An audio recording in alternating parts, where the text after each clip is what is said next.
Welcome back to Numbers on the Board. Numbers on the board, yes! Another great NBA Finals game. Say what you want about it. It's been banger after banger after banger. That was the best one in my opinion. It was. By far. I feel like it's so Wait, much that was better to than game unpack one? in that game. Yeah, that was better. Even with the game one for winner? me. Oh, well, We you haven't right. had a game Yeah, winner yeah, since yeah. the Game one, 90s. yeah. Yeah, so many days go by. I feel like we just be up here talking sometimes. It was a needed game. It was a clip of you. We doing so much work, by the way, that when clips be dropping, I'd be like, where is that from? You were saying something like Tyrese Haliburton need moments. So was that you? Oh, that was me. Yeah. And then you was like, he just had 4 games. Mm-hmm. I feel you, though. Yeah. I feel you, because you can forget. I just said that was the best game and completely forgot about game 1. But yeah, shout out to these two teams. We've done a lot of talking, a lot of dissecting, and here we are. NBA Finals 2-2. A lot of discourse about the excitement level and the market of the team and the viewers, like as if they're stock shares in the NBA and they're profiting from it. I never understand that dialogue. Yeah. I honestly feel like this is an extremely exciting NBA Finals. Yeah. I think we also are the minority that is going to find a way to find something to enjoy regardless. But I feel like even if you're not like a diehard basketball fan, you could watch these games and still be excited from them. Do you think people who are not diehard basketball fans are thrilled to watch basketball and consume it? Yeah. What about the internet or yeah. the social media dialogue that you see make you feel like people are watching sports? Because I feel like people are doing the opposite. I feel like people want the narratives, they want the talking points, they want the negativity, and they want to be able to glance at something. Yeah. I don't feel like people watch sports. I don't feel like people are, Yeah, I feel like people watch football. Which one? American football. Well, I guess non-American football too. Yeah, because what Isn't soccer like the biggest CWC sport in the start world, right? today, I think. Yeah, it's easier to consume in the sense that it's not that many games. The NBA, I can understand people not watching the NBA because we got 82 games plus you got to win 16 more to become champion. So I can understand it from that perspective. Why the NFL Take away the 82. Uh-huh.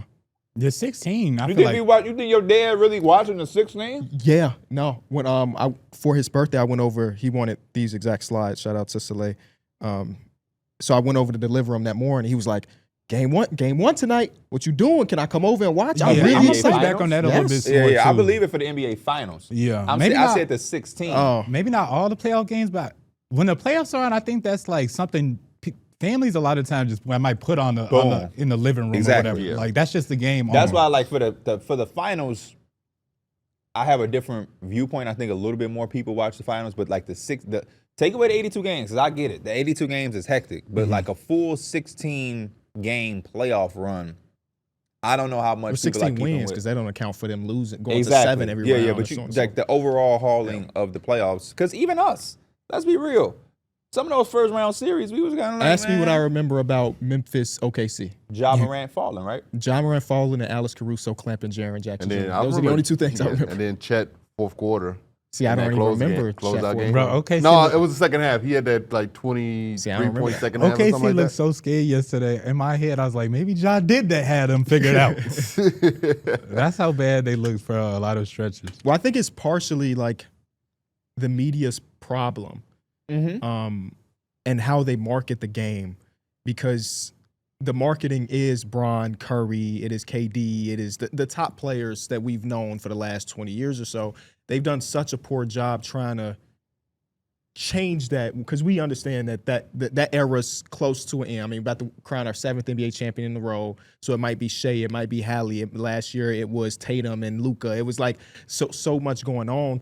And I think they've just done a really poor job of getting the casual to average NBA fan to care about a surprise team like the Indiana Pacers. Like, we've been loving this run, but I can't say the average fan gives a damn because they don't know anybody on the team. And even when we get to the NBA Finals, pregame show sucks. There's no postgame. You got to flip channels to see Scott Van Pelt do his postgame stuff.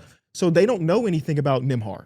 They see him clamping up on Shea, but that's pretty much it. They don't know his story. They don't know what Nesmith, part of a Malcolm Brogdon trade, that he was just a throw-in. And they know Pascal Siakam from 2019, but do they really know Pascal Siakam? Do anybody that you know, just based off and I'll open this up to all of y'all, do they want to know? Because I feel like when I'm talking to my friends who aren't like diehard basketball fans or whatever, I get texts in the group chat. Flex is like, saying stuff about Tyrese Haliburton. I'm like, damn, like this is the first time I ever heard him say anything about Haliburton. But I think there is a group of people and fans who they just love them some Steph Curry and LeBron, damn sure. it. And that's just what it's going to be. You know what I'm saying? I think like, my main gripe with it is that we don't need to market those guys anymore. We know it. You can like do zero commercials with Steph Curry, zero pregame show Steph Curry. People are going to watch Steph Curry, LeBron James, so on and so forth. To answer your initial question, maybe not, but sometimes I feel like you gotta force it on them. Yeah, you know what I'm saying? Like I think it was Logan Murdoch from The Ringer that did a little spiel about it. He covers the Warriors, right? Yeah. He was talking about the NFL. Like if you watch an NFL game, the pregame show, you're going to learn a lot about players whether you want to or not. You're going to learn about so-and-so's hands or what his backstory. And the NBA don't got that. It's just like tip-off is happening and the game is over. They shown all their ads before. I also think that the NFL feels pressured because of the helmet mechanism of like you can watch a full football game and not know what a person Yeah, there's like. people who probably watch the Bears That's a every good point. single week for the last season and still couldn't name you or point out the players on the offensive line. They probably only know the face of, do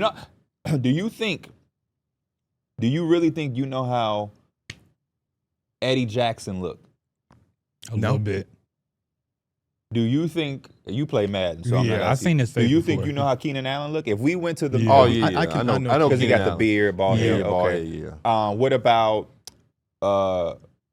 Rome, the rookie wide receiver? I feel like if I could nah. walk past him downtown and not recognize I would him. walk past him, yeah. Could the NBA adopt that? What was the running back from last year? I'm sorry. Swift. DeAndre No, Swift. the other one. Oh, But we'll keep it DeAndre Swift. I know what DeAndre I Swift probably look wouldn't. like. I couldn't I'd probably tell you walk either. right Yeah, past we him. had Oberg Ball. I do not believe you'll be able to say that that's DeAndre Swift.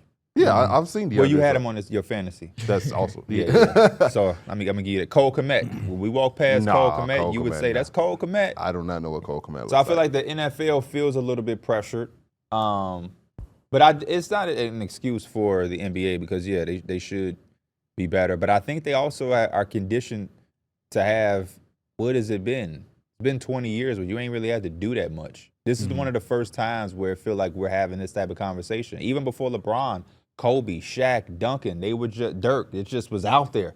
You ain't really just have. I don't remember being a kid feeling like. Yeah. It seemed like things were always just fell right into their lap to where it was perfect. Is it because we have so many options today? Yeah, the I internet think is so, so and it's big. part of that is We the used to old- really watch SportsCenter. Like you wake Yeah. up in the morning. I think before part of the school. old guys hanging around is making it tough too. Like if LeBron, Steph, and KD weren't as good, like they're still all-star, more than all-star level players in this league at 35. It's like we still have to promote them. So what we're going through as a sport is we're trying to do what the Warriors did. We're trying to have two timelines. Yeah. We got Draymond, Steph, and Clay, but at the back end we got Poole, Moses, I feel Moody, like and it should be Kuminga. easy though, We're trying to.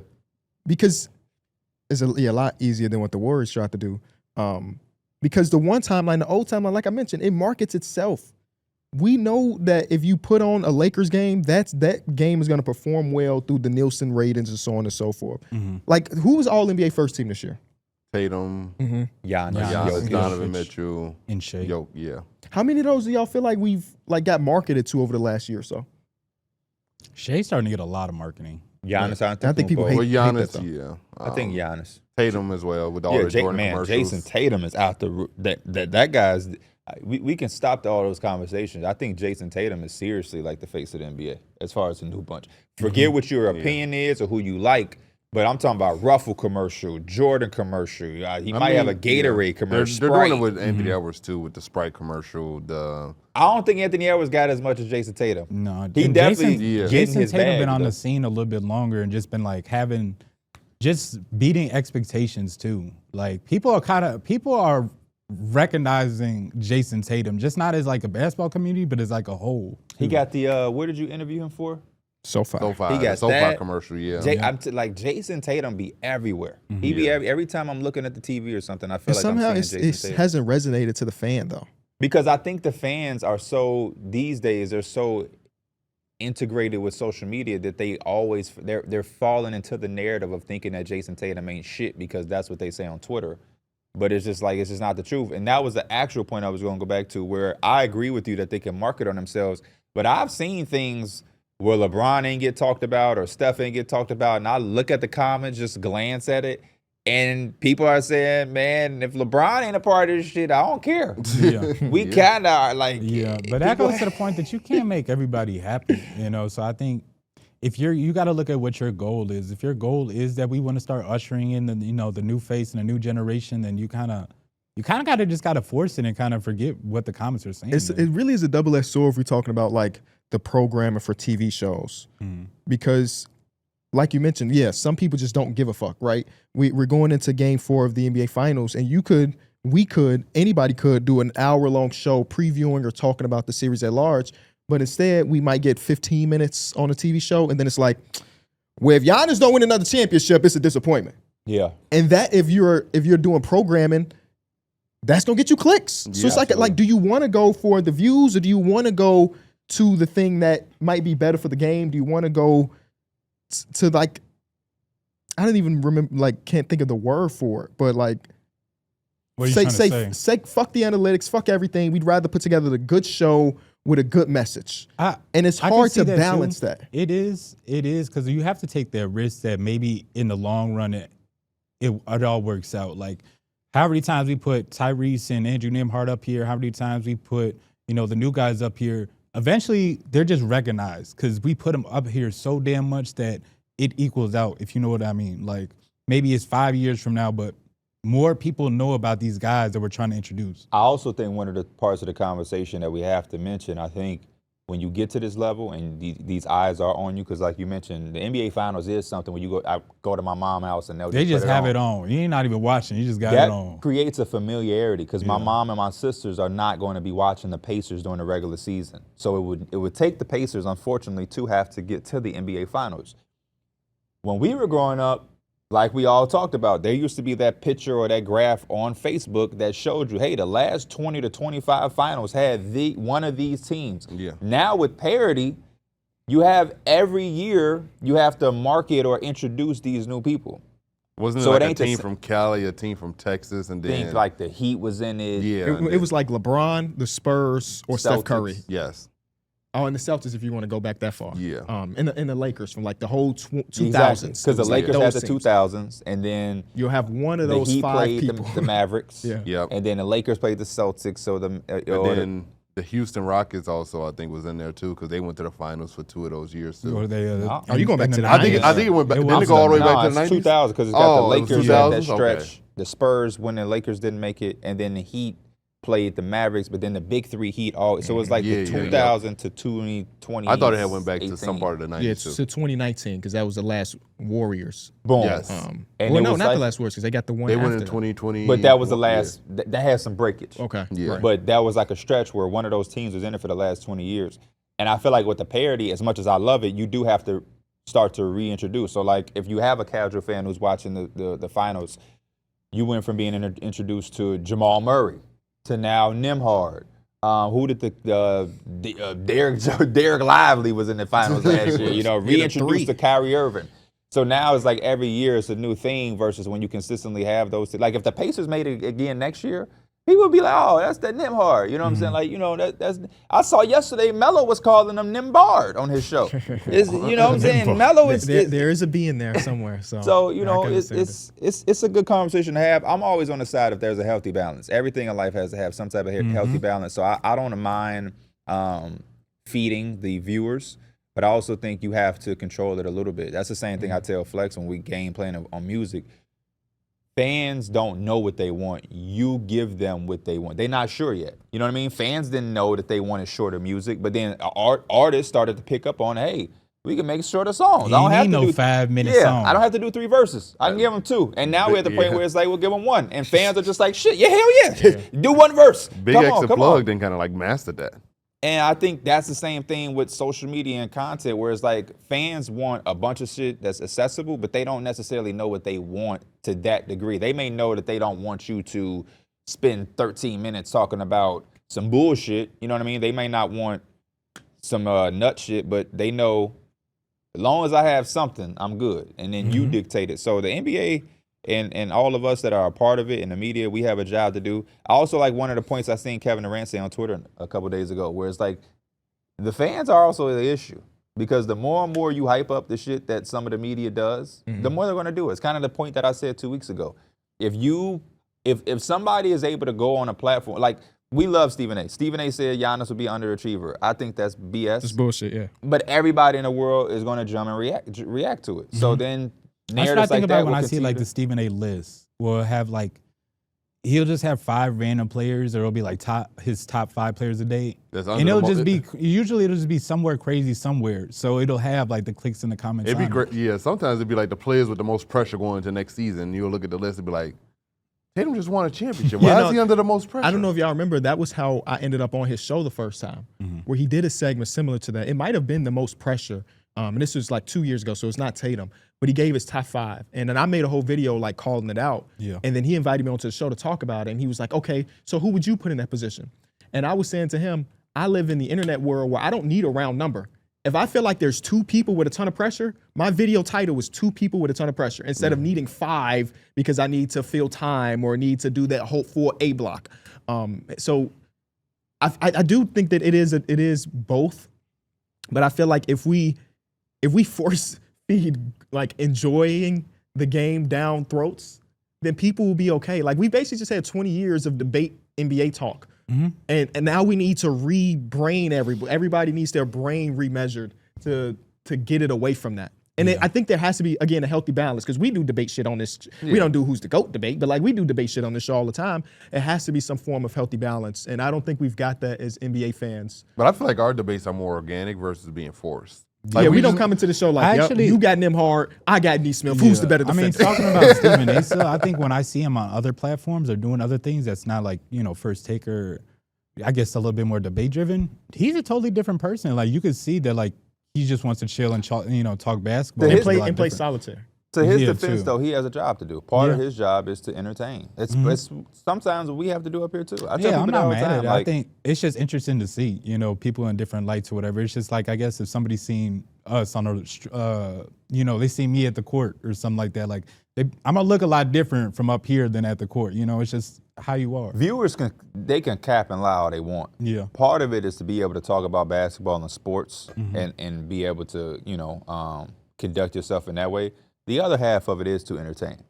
That's why there's a lot of podcasts that are super informal and with a lot of information that a lot of people don't watch because they probably going to think it's boring. Then you have some that are just entertainment and people don't really watch too much because there's no information. And so that's why I always talk about our podcast where I think it gives you enough balance to where we will have segments when we all agree. We'll have segments when we all disagree. We're going to yell. We're going to talk shit about each other. I'm going to say Mike got big fingers if I lose an argument. You know what I mean? But it's funny. It's it's entertainment. Yeah, I do. You have to make it that way. I think sometimes I've checked the comments before and I've seen people mad. It's like, man, they all agreeing with each other. I'm like, I mean, there's we agree that we agree. It's sometimes we up here and saying, I hate that we all agreeing, but we understand it. But at the same time, you also don't want us to come up here and show our list to each other and be like, no, KB, you move him down to 9. We don't have a natural contrarian on the pod. Like somebody that's going against the grain every single time. I try for the sake of devil advocate, but then they act like they don't know that. I'll be like, man, since y'all all picking the Mavericks, I'm going to pick the Celtics. Now you on and the then list. the Celtics get swept. And they're like, look, dummy, how y'all paying him? He don't know shit. He said, now you on the list. Yeah, the night before our show, we literally would name out a topic, and then we all come up with our own list. And then sometimes we just literally sometimes have the same list almost. Yeah. And it just happens that way. Basketball, and in certain conversations, in certain realms, I believe is literally that simple. Yeah. I just think that content and social media has made people forget that sometimes you do a top 10 point guard list and it'll line up for you. It'll just create itself. Like every position ain't got to be like, he's 9 and I got him 3. It ain't always that wide. I think we all got a little bit of sync too, because we've been doing this for so long. Like our brains do sync up a little bit. So a lot of times when we doing the games or whatever, we'll be writing to ourselves and we kind of like share our boards and we'll all have like similar answers. Like, why the hell are you thinking of this random player out of all the players in the NBA? I remember when me and KB had some deep debates for a random 50-point game. I think that video might come out this week. We did a category. Like, why you got that name on your list? So disgusting. This category topic was a player to drop 50 in a game. Had to be 400 different names you could have put throughout history. Thinking about the same name. And me and Darrick both put fucking Sadiq Bey. Are you kidding me? And me and Mike both put Bernard King. That's I'm nuts. a Knicks fan, though. I'm a Knicks fan, though. And And nobody. you know what's crazy? You only had one- Malachi Flynn, and I was like, there was another dude that did it. I was like, wrote he down played for the Corey Pistons. Brewer, knowing one of y'all was going to write Corey Brewer, but y'all didn't. It got to the point where, and I don't want to spoil the video too much, Right. I think I scored a point by writing Michael Jordan Yeah. because Yeah. nobody else wrote it. Everybody was trying to think so out the big box. brain. Yeah. I was like, there's no way I'm putting Jordan. And then somebody put LeBron for something too, and I was like, All I ain't put defensive team. Yeah. I'm sorry, we spoiled it too Yeah, much. That we video spoiled should be out this week, I Yeah, would that's- guess. So yeah, that's a good point that we are kind of in sync, I guess. Maybe we need to take this offseason and not talk to each other at all. We should fight. It's gonna make a better show. Let's make more bets that we can fight about. All right, now let's get into Drop the Mic. A new generation of Toyota drivers are here, and they want you to know one thing. You can't stop my drive. Toyota, let's go places.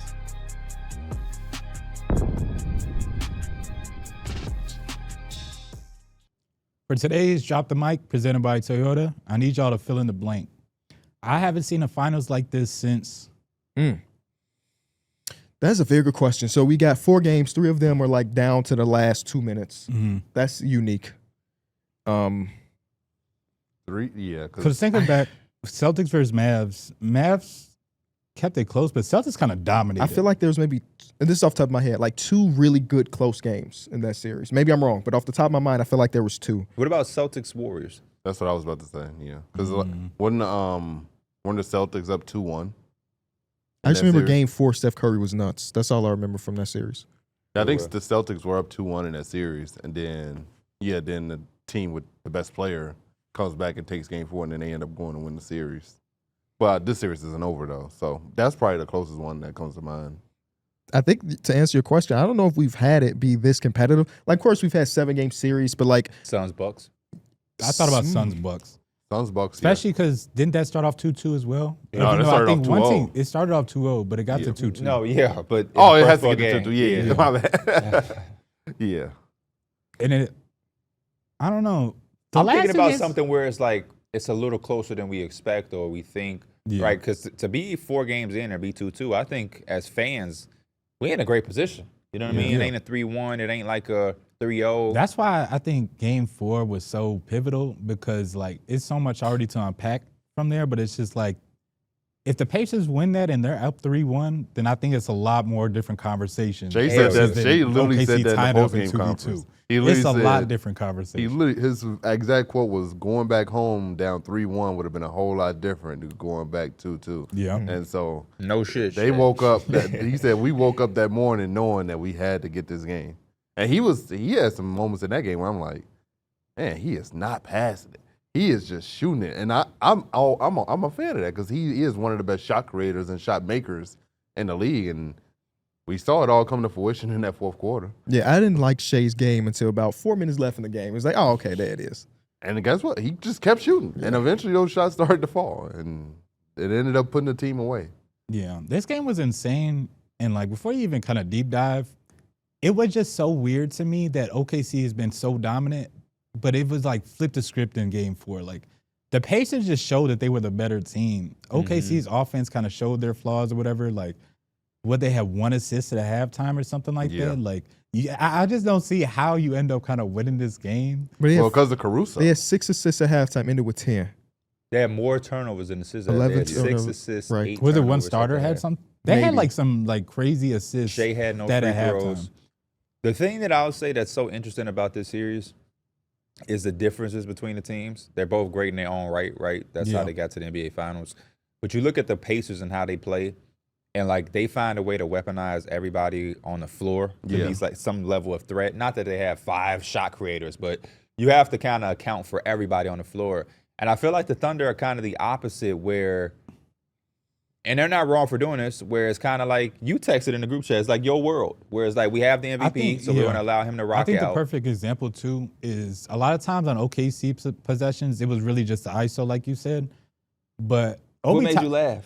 I just realized you got shorts and a beanie on. I do. And a hoodie. I think a good example of it. He is prepared Obi- for- season is He it? prepared for everything. He's prepared for everything. a good example is Obi Toppin. Like he's not breaking you down or anything. But I thought a lot of those times where they just found him on a baseline cut, it's just like we're utilizing him so he can help us out. Like he might not do this every night for us, but we can make him a threat to where you gotta guard him. Yeah, Obi Toppin had the one possession where, because he didn't shoot, ended up being a 24-second violation, and then 2 back-to-back possessions, he caught it and shot it and hit threes. And it looked like it might have been close to remembering this game as the Obi Toppin game. Yes. And the things fell apart, man. It is so interesting to watch teams like change their whole identity on the fly because this is what we need to do, right? We're like, OKC has never really been like a super switch heavy team. Like they're such a good defensive team that they don't really need that in a lot of cases. But when the last 4 minutes of the game, they pretty much switched everything. You have Haliburton trying to isolate against Chet Holmgren, him trying to isolate against Shea. One of the times he got to the basket for a layup, the other time Shea blocked the shot. And then the other times going against Chet, Chet got the stop. And it felt like, you know, this is the same thing I mentioned to y'all maybe a week or so ago, that the Pacers, when it gets down to the nitty-gritty, one of the reasons why they're the best clutch team in the playoffs, because they never go away from their stuff. It doesn't matter. They never resort to iso ball.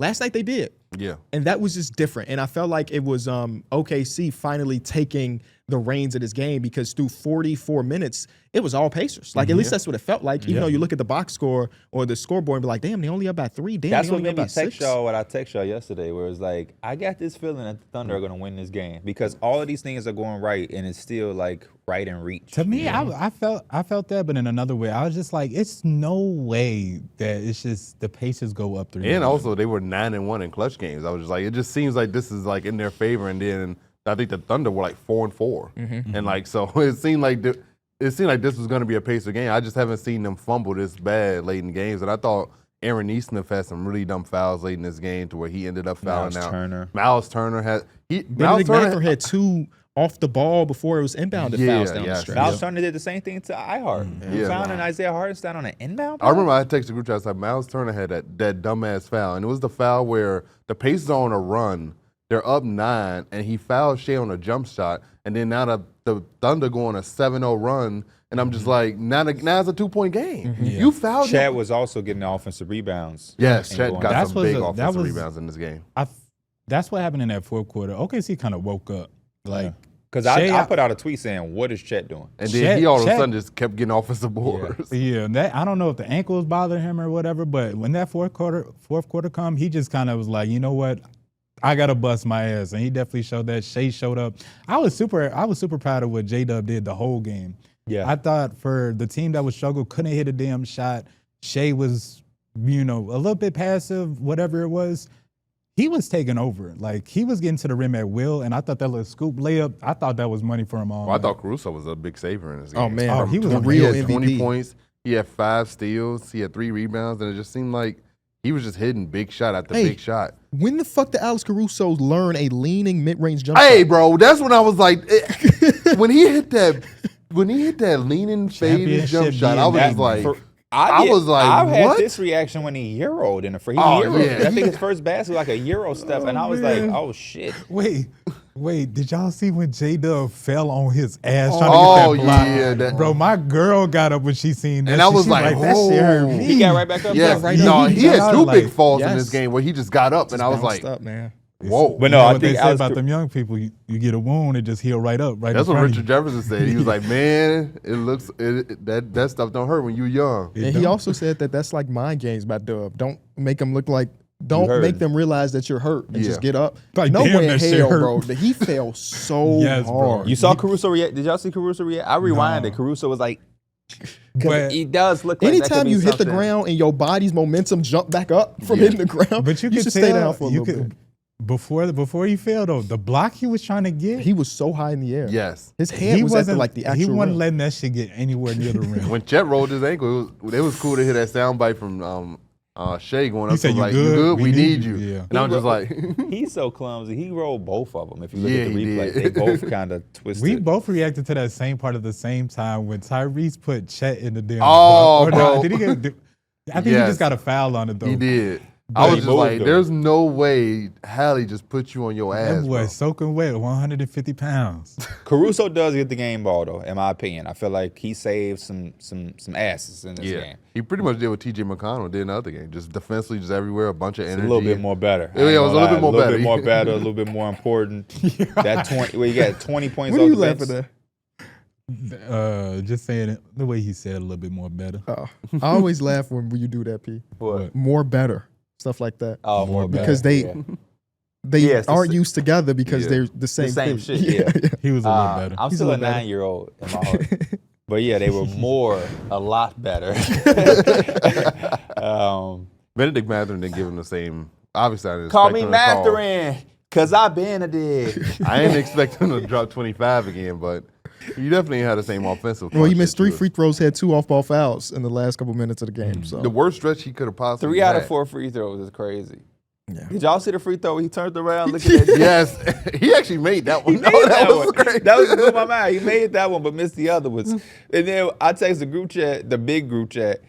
He missed when they're gonna look at the rim and do this. No, it's you. The rim ain't moving, motherfucker. You are missing. Talk about something. But yeah, Caruso, what he gave them offensively, they needed, man. I was watching this game and I was like, what the hell is this? You ever bash something and be disappointed? Like, this is not what the hell I bought. That's how I felt watching this game. Everybody was getting the ball and trying to do some shit. I'm like, Aaron Wiggins, chill out. You're not at home. Hey, the amount of times he thought he got a switch onto Haliburton, it was like, yup, it's my time. It's like, that's not even really what you be on. I was like, what the hell is he doing? Casey Wallace yeah. had a possession where he shot 2 threes. He missed one, got it back. I thought he was going to reset. Hell no. And then I'm he gone. he on a fast break did the mid-range midi.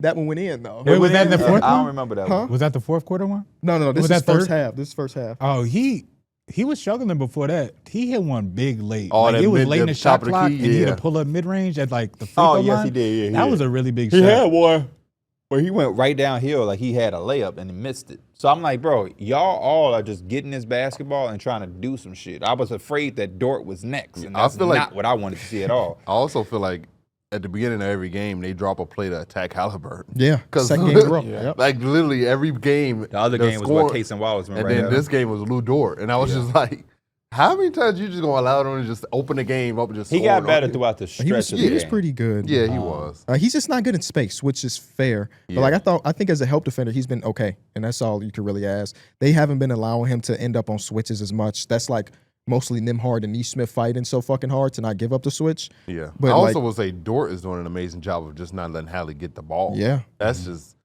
offensively, he may not have had the great game, but there was times where he just did not let him get the ball. You know, we did like a linear show Wednesday, Mm-hmm. and I believe after the game we did the linear show, and we did it right after, and you had said like, yeah, man, Lou Dort, he ain't give you nothing from 3. And then I got home yeah, to and do I my looked video. Dort was 4 of 8 from 3. I said, oh shit, we Yeah. on TV. They better be like, what the hell? How these dudes get on TV? I think I think he had all those in the first half, right? Yeah, And I think I literally only remember him missing that big one late in the game. And I was like, Oh, okay. those shots a lot harder when it's pressure now.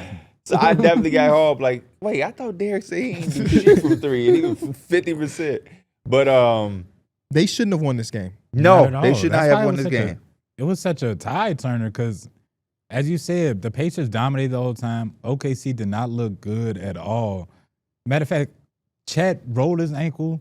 J-Dub didn't feel like they just had everything go wrong in this game, and they somehow pulled it out. And it's literally like in the last 5 minutes. Mike, they hit 3 threes 3 as a threes. team. And that took them a while to get to 3. Who hit the Yeah. 3 threes? Alex Shea Caruso hit one with Shea 3 hit- minutes left. Shea hit the big one though. Yes, that one got Who him hit the third going. one? Alex Caruso hit 1, and Dort was 1 for 1.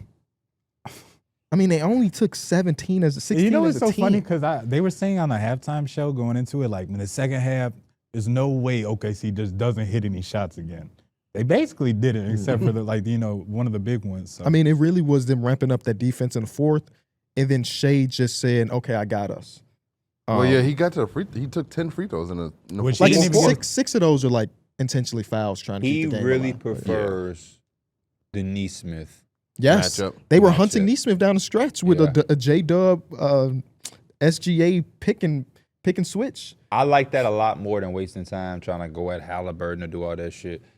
Which one you more comfortable with? You want Nembhard or you want Nesmith? Yeah, he said, give me Nesmith. Yeah, because And so they let's gonna just get switch to it. this one. They Yeah. gonna switch this and one. honestly, I could see it too So, because yeah. Andrew Nembhard been like anytime Shea can kind of get past him a little bit, he's been poking at that ball, and he's been having trouble. Siakam was in the past. securing it. Siakam was hands heavy Mm-hmm. in everything, man. He had his hands in everybody's cookie jar. I thought he was just defensively, he was impactful in this game. I just be so happy, and I know it's easier said than done, but I just like that the Pacers are they extend the pressure, obviously. But, hey, man, OKC, they got suspect shooters to me. Oh, lie. Hell yeah. And it's frustrating in some other series where it was just like, hey, man, you got to pick some poison. And the Pacers, and again, they have a little bit of an advantage versus the other teams because they play fast and they're playing so high, 94 feet, and applying pressure that it just wears you down. Mm-hmm. But, I mean, yeah, Dort should not make you change your defensive assignment. The way Chet's shooting the basketball, I think it only empowers you to gap it up more, and it just makes it more and more harder. I'm saying game one, like, I think they should have been leaned into that. More and more harder. They should have leaned into that. Like, OKC's going to do their damage in the damn paint. It's going to be games where they hitting their shots, but more often than not, they don't even really want to take the damn threes. Like, Lou Dort's going to take them because he's supposed to space the floor. Anytime J-Dub usually catches it open or catches it wide open. He passed up on that midi that last game. He's trying to get to the rim. So I'm packing that paint. It's a lot easier said than done, but I'm a right with you. You got to pick your poison. Miles Turner, where you pick at? Your poison. Rebound the fucking basketball, man. What is you doing? He took all that talk about $30 million going over the salary cap for that shit. Hell no. He took so many. Your ass gonna be over there in Atlanta if you don't step it up. That one he took late, man, where Caruso came and contested it. You want to know one more? He could have won more with that. I know Caruso waited for him to actually get pass out of your shot, bro. Nembhard was. You got the numbers up? I sure do. Last 2 games, what he got? 2 rebounds, I think somebody said on my video? He's got 2 rebounds this game and 2 rebounds last game. So 4 rebounds the last game. Mm-hmm. 2 games. That's unacceptable. Unacceptable. Especially if you're shooting, 0 of 6 from 3 was? 0 of 6 this game. Yeah. If you ain't going to knock down shots, you got to go board. Like Chet. Chet had 15, I think, 15 rebounds. 14, yeah, go 15. get some extra board. Go get some offensive rebounds. Y'all got beat on the offensive boards. That's your job as a center. Make sure that don't happen. I felt like that when they were rolling and had control of the game, they were forcing OKC to get so many loose ball fouls because there was so many loose ball fouls. Ben Shepherd got a loose ball foul. You know what I mean? Just applying pressure on that glass. But I don't know. That wasn't a game I liked at all from Miles Turner personally. I think game one, he didn't shoot the ball well either, but his impact was there, and that's one of the games they won. At least in game 3, he had those 3 really big defensive possessions against Shaq. It might have been game 3. Down the stretch, and that kind of blanketed some of the tougher offensive performances. But yeah, it's been so bad that Rick Carlisle feels pretty good about going Obi Toppin and Pascal Siakam down the stretch. Yeah. And that's worked out pretty damn good for them. I hated how little Pascal was involved in the fourth quarter if you're the Pacers. He took 1 shot, and it was I think a top of the key 3-pointer. Other than that, he couldn't even touch the ball. And I think he's been so impactful. Maybe it was a third, but I thought one time he had the touch. He got to the paint. He did that spin move, and that's when Caruso ran up to him and kind of deflected it. That might have been in the fourth where they got a turnover and that kept the run going, but I also thought it was OK's defense to just they weren't even letting some shots get up. Yeah, they really wouldn't let him get to his spots. To your point, though, in the first half, he was so Pascal. I damn near was just give him the Finals MVP now the way his ass is. Oh yeah, is he Finals MVP if they win? I think so. Yeah, probably at this point. So yeah. Or was it Nembhard? I think it was Pascal. They ain't letting Nembhard get that shit. The Iguodala. He clamped up. Shea gives Alexander. 35 points per game. No, Nesmith has been amazing on him though. It was just interesting to see Shea. What'd I say? Nesmith. Oh, Nembhard's been impressive. Nesmith got his ass cooked last night.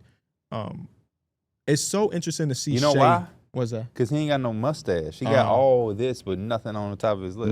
Nesmith also for some reason just always has his hand. He's undisciplined. Yeah, but it's I said in my video, it's like a blessing and a curse because his recklessness is the reason why you can't screen him. Yeah. Yep. But also in man-on-man coverage, Shea is a dude that he's gonna maximize if you put your hand on my shoulder, I'm gonna draw that foul. Yes. And Nembhard, whether it be because they're both Canadians and they played together for 20 years, like they talk about on the broadcast, he understands a little bit more how not to foul Shea versus Nesmith just comes in and is like, I'm gonna be aggressive, and if they call a foul, they call a foul. They called a lot of fouls. He had a foul on Chet where Chet did that spin move and he just swiped down when Chet looked like he damn near was about to just lose it. Yeah.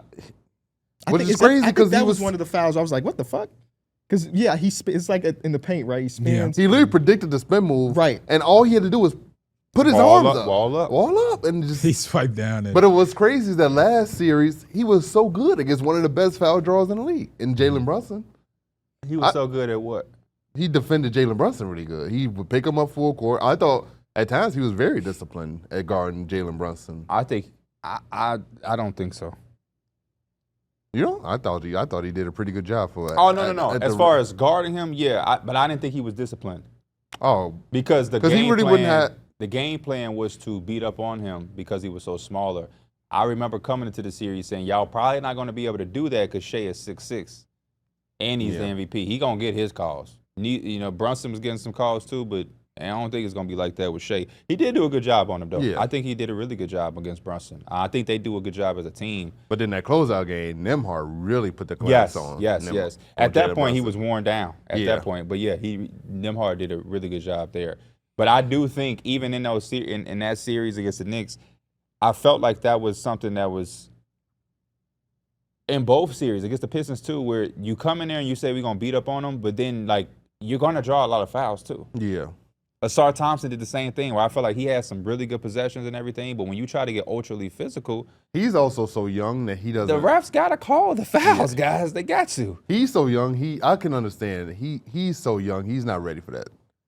So like it don't really help that the youthness and the IQ is just not there. He yet. fouled Shea on a jump shot. Our group chat, Kyron and Mason was acting like, come on, man. He fouled him. Yeah, well, he you know, did. Mason's a Pacer fan, so No, but Mason You know, he's is still wearing that Pacer hoodie to this day. that's nuts. That's nuts. I always love Mason because I feel I like used to pull up on Mason at Jewel, and he would have that Pacer jersey while doing carts. for real. Yeah, Pacers hoodie while doing Mason carts, ain't man. that type of fan though. He want them to win, but he ain't never been he ain't a jackass. Even when me and Mike did the day with the bet, I felt good because Mason text said, "Nah, Mike meant this, whatever," but he did explain it like a jackass. So I'm like, okay, cool. I know Mason ain't gonna lie or be on no dumb shit. This is a dude that went to one of the best schools in our state. So And he was valedictorian of his class. for I'm just talking. boy, I'm about to say, what the fuck? We ain't congratulate him enough for that. What the fuck did I miss out on? He did get a 29 on the ACT though. There you go. Well, I mean, you kind of have to get like 25 or 26 or better to go to, I think, U of I. At least that's what it was 10 Fucking years ago. Brainiac. Nerd. So He might have got a 30 now that I'm thinking about it. he's that type of kid. Didn't one of your friends get a crazy high ACT score One too? of my friends? Yeah. He's like, oh, my friends got 12. Yeah, all my friends stupid. No, I'm just joking. I think probably the highest I think any of my friends got was maybe like a 26 or something. Oh. 30? I don't know. I don't think I know anybody with a fucking 30. 30 feel like you missed one question for whatever reason. Like that's nuts. I remember doing it being like, can I just get a 21? 30. I remember hearing something like Dion had got a crazy high ACT score. He didn't even take the ACT at Hinsdale South, so I don't even know what he got. Where you hear these rumors? Yeah, he from? I don't know. graduated from a different school. I don't know. He didn't finish at Hinsdale South. Okay. What do y'all think about the officiating? It was fine. It didn't really bother me. You're not having a conversation. What do you think? I think it was inconsistent. I think we saw too much of the refs. Oh, so like all playoffs. But not even. This one felt different than the first 3 games of the series, I would say. I just don't want to hear Scott Foster talk 3 times in an NBA game. Yeah. That's all. I don't want to cut to fucking Steve Jobs so many times. I said it turned a game that was an A+ to like an A. So it didn't matter too much. I mean, the 2 flagrant fouls that they reviewed were flagrants. Yeah. But also they're so it was- similar to the fouls that happened in game 3 that weren't flagrant. So I just don't know how they classify what's a Well, that flagrant first and what's one, not. the first one I think set the tone for some reason. Like they weren't thinking about the other ones. They thought about that first one when it came to the second one. So And it's then like, I it feel doesn't- like, the second one, they literally clobbered Obi Toppin in the head. This been They felt all like they had to playoffs call though. it. I felt like all playoffs long, there's been inconsistencies. I think that's the. I feel like I've said that multiple times in my videos, and I was recapping other series previously in the playoffs. Where it's like, I'm not a guy that calls out officiating because of how a game went. I don't like to do that, but as a fan, I always want to at the least see consistency. Whether my team is in it or not, if y'all gonna call a foul for that, then it should be a foul all game. If it's not gonna be a foul and we letting them play, let them play. But as a fan, no matter if you have a team in it or not, it kind of does get frustrating when it's all over the fucking place. Yeah. How is that a foul right there and that's not one right here? I will say Hallie doesn't get the whistle much often. Even when he's going to the basket, he's not the type. He's not. He's getting also any calls. contact avoiding at the basket at the same time, though. He ain't going to the basket a bunch either. As much He did. as some He of did the- shoot a free throw yesterday, and one. Shout out to him. That was the first of the He had the finals, beautiful right? release, reverse as well. This Oh, game yeah. that was pretty nasty. But yeah, first one in the finals. The 3 buckets he had in the fourth, I think, were all layups. Yeah. Yeah. Turning that corner. Hey, when he hit that logo 3, I said, "Oh shit." Yeah. Yeah. To start the game, I was like, I said, wow. "Oh Yeah. shit." We in for one of those nights, and yeah, man. I thought he was really finna come out guns blazing. That was kind of like one of the aimbot type of nights. It was more so that first half where they really just, it felt like they were hitting everything they were putting up. I feel like if he was aggressive this whole game, I think this is just they win this game easily. I think. I just feel like he just kind of disappeared until the fourth quarter. I thought he did a good job playmaking and like running the offense, but you got to go out there and just sometimes just get up, just be aggressive.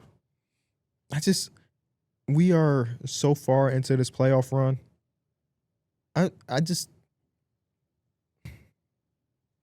How many times do we have to have the conversation about Yeah. his The reason we had the aggressions? conversation because he does it one game and then he doesn't do it. So you have the mindset like, oh man, maybe he's going to do it again this game. It ain't like we asking for something we haven't seen since 2 years ago. But He now we're literally in game did it 4 2 and we games haven't ago. had. I just think that Dort has him somewhat bottled through the first 3 quarters of the game.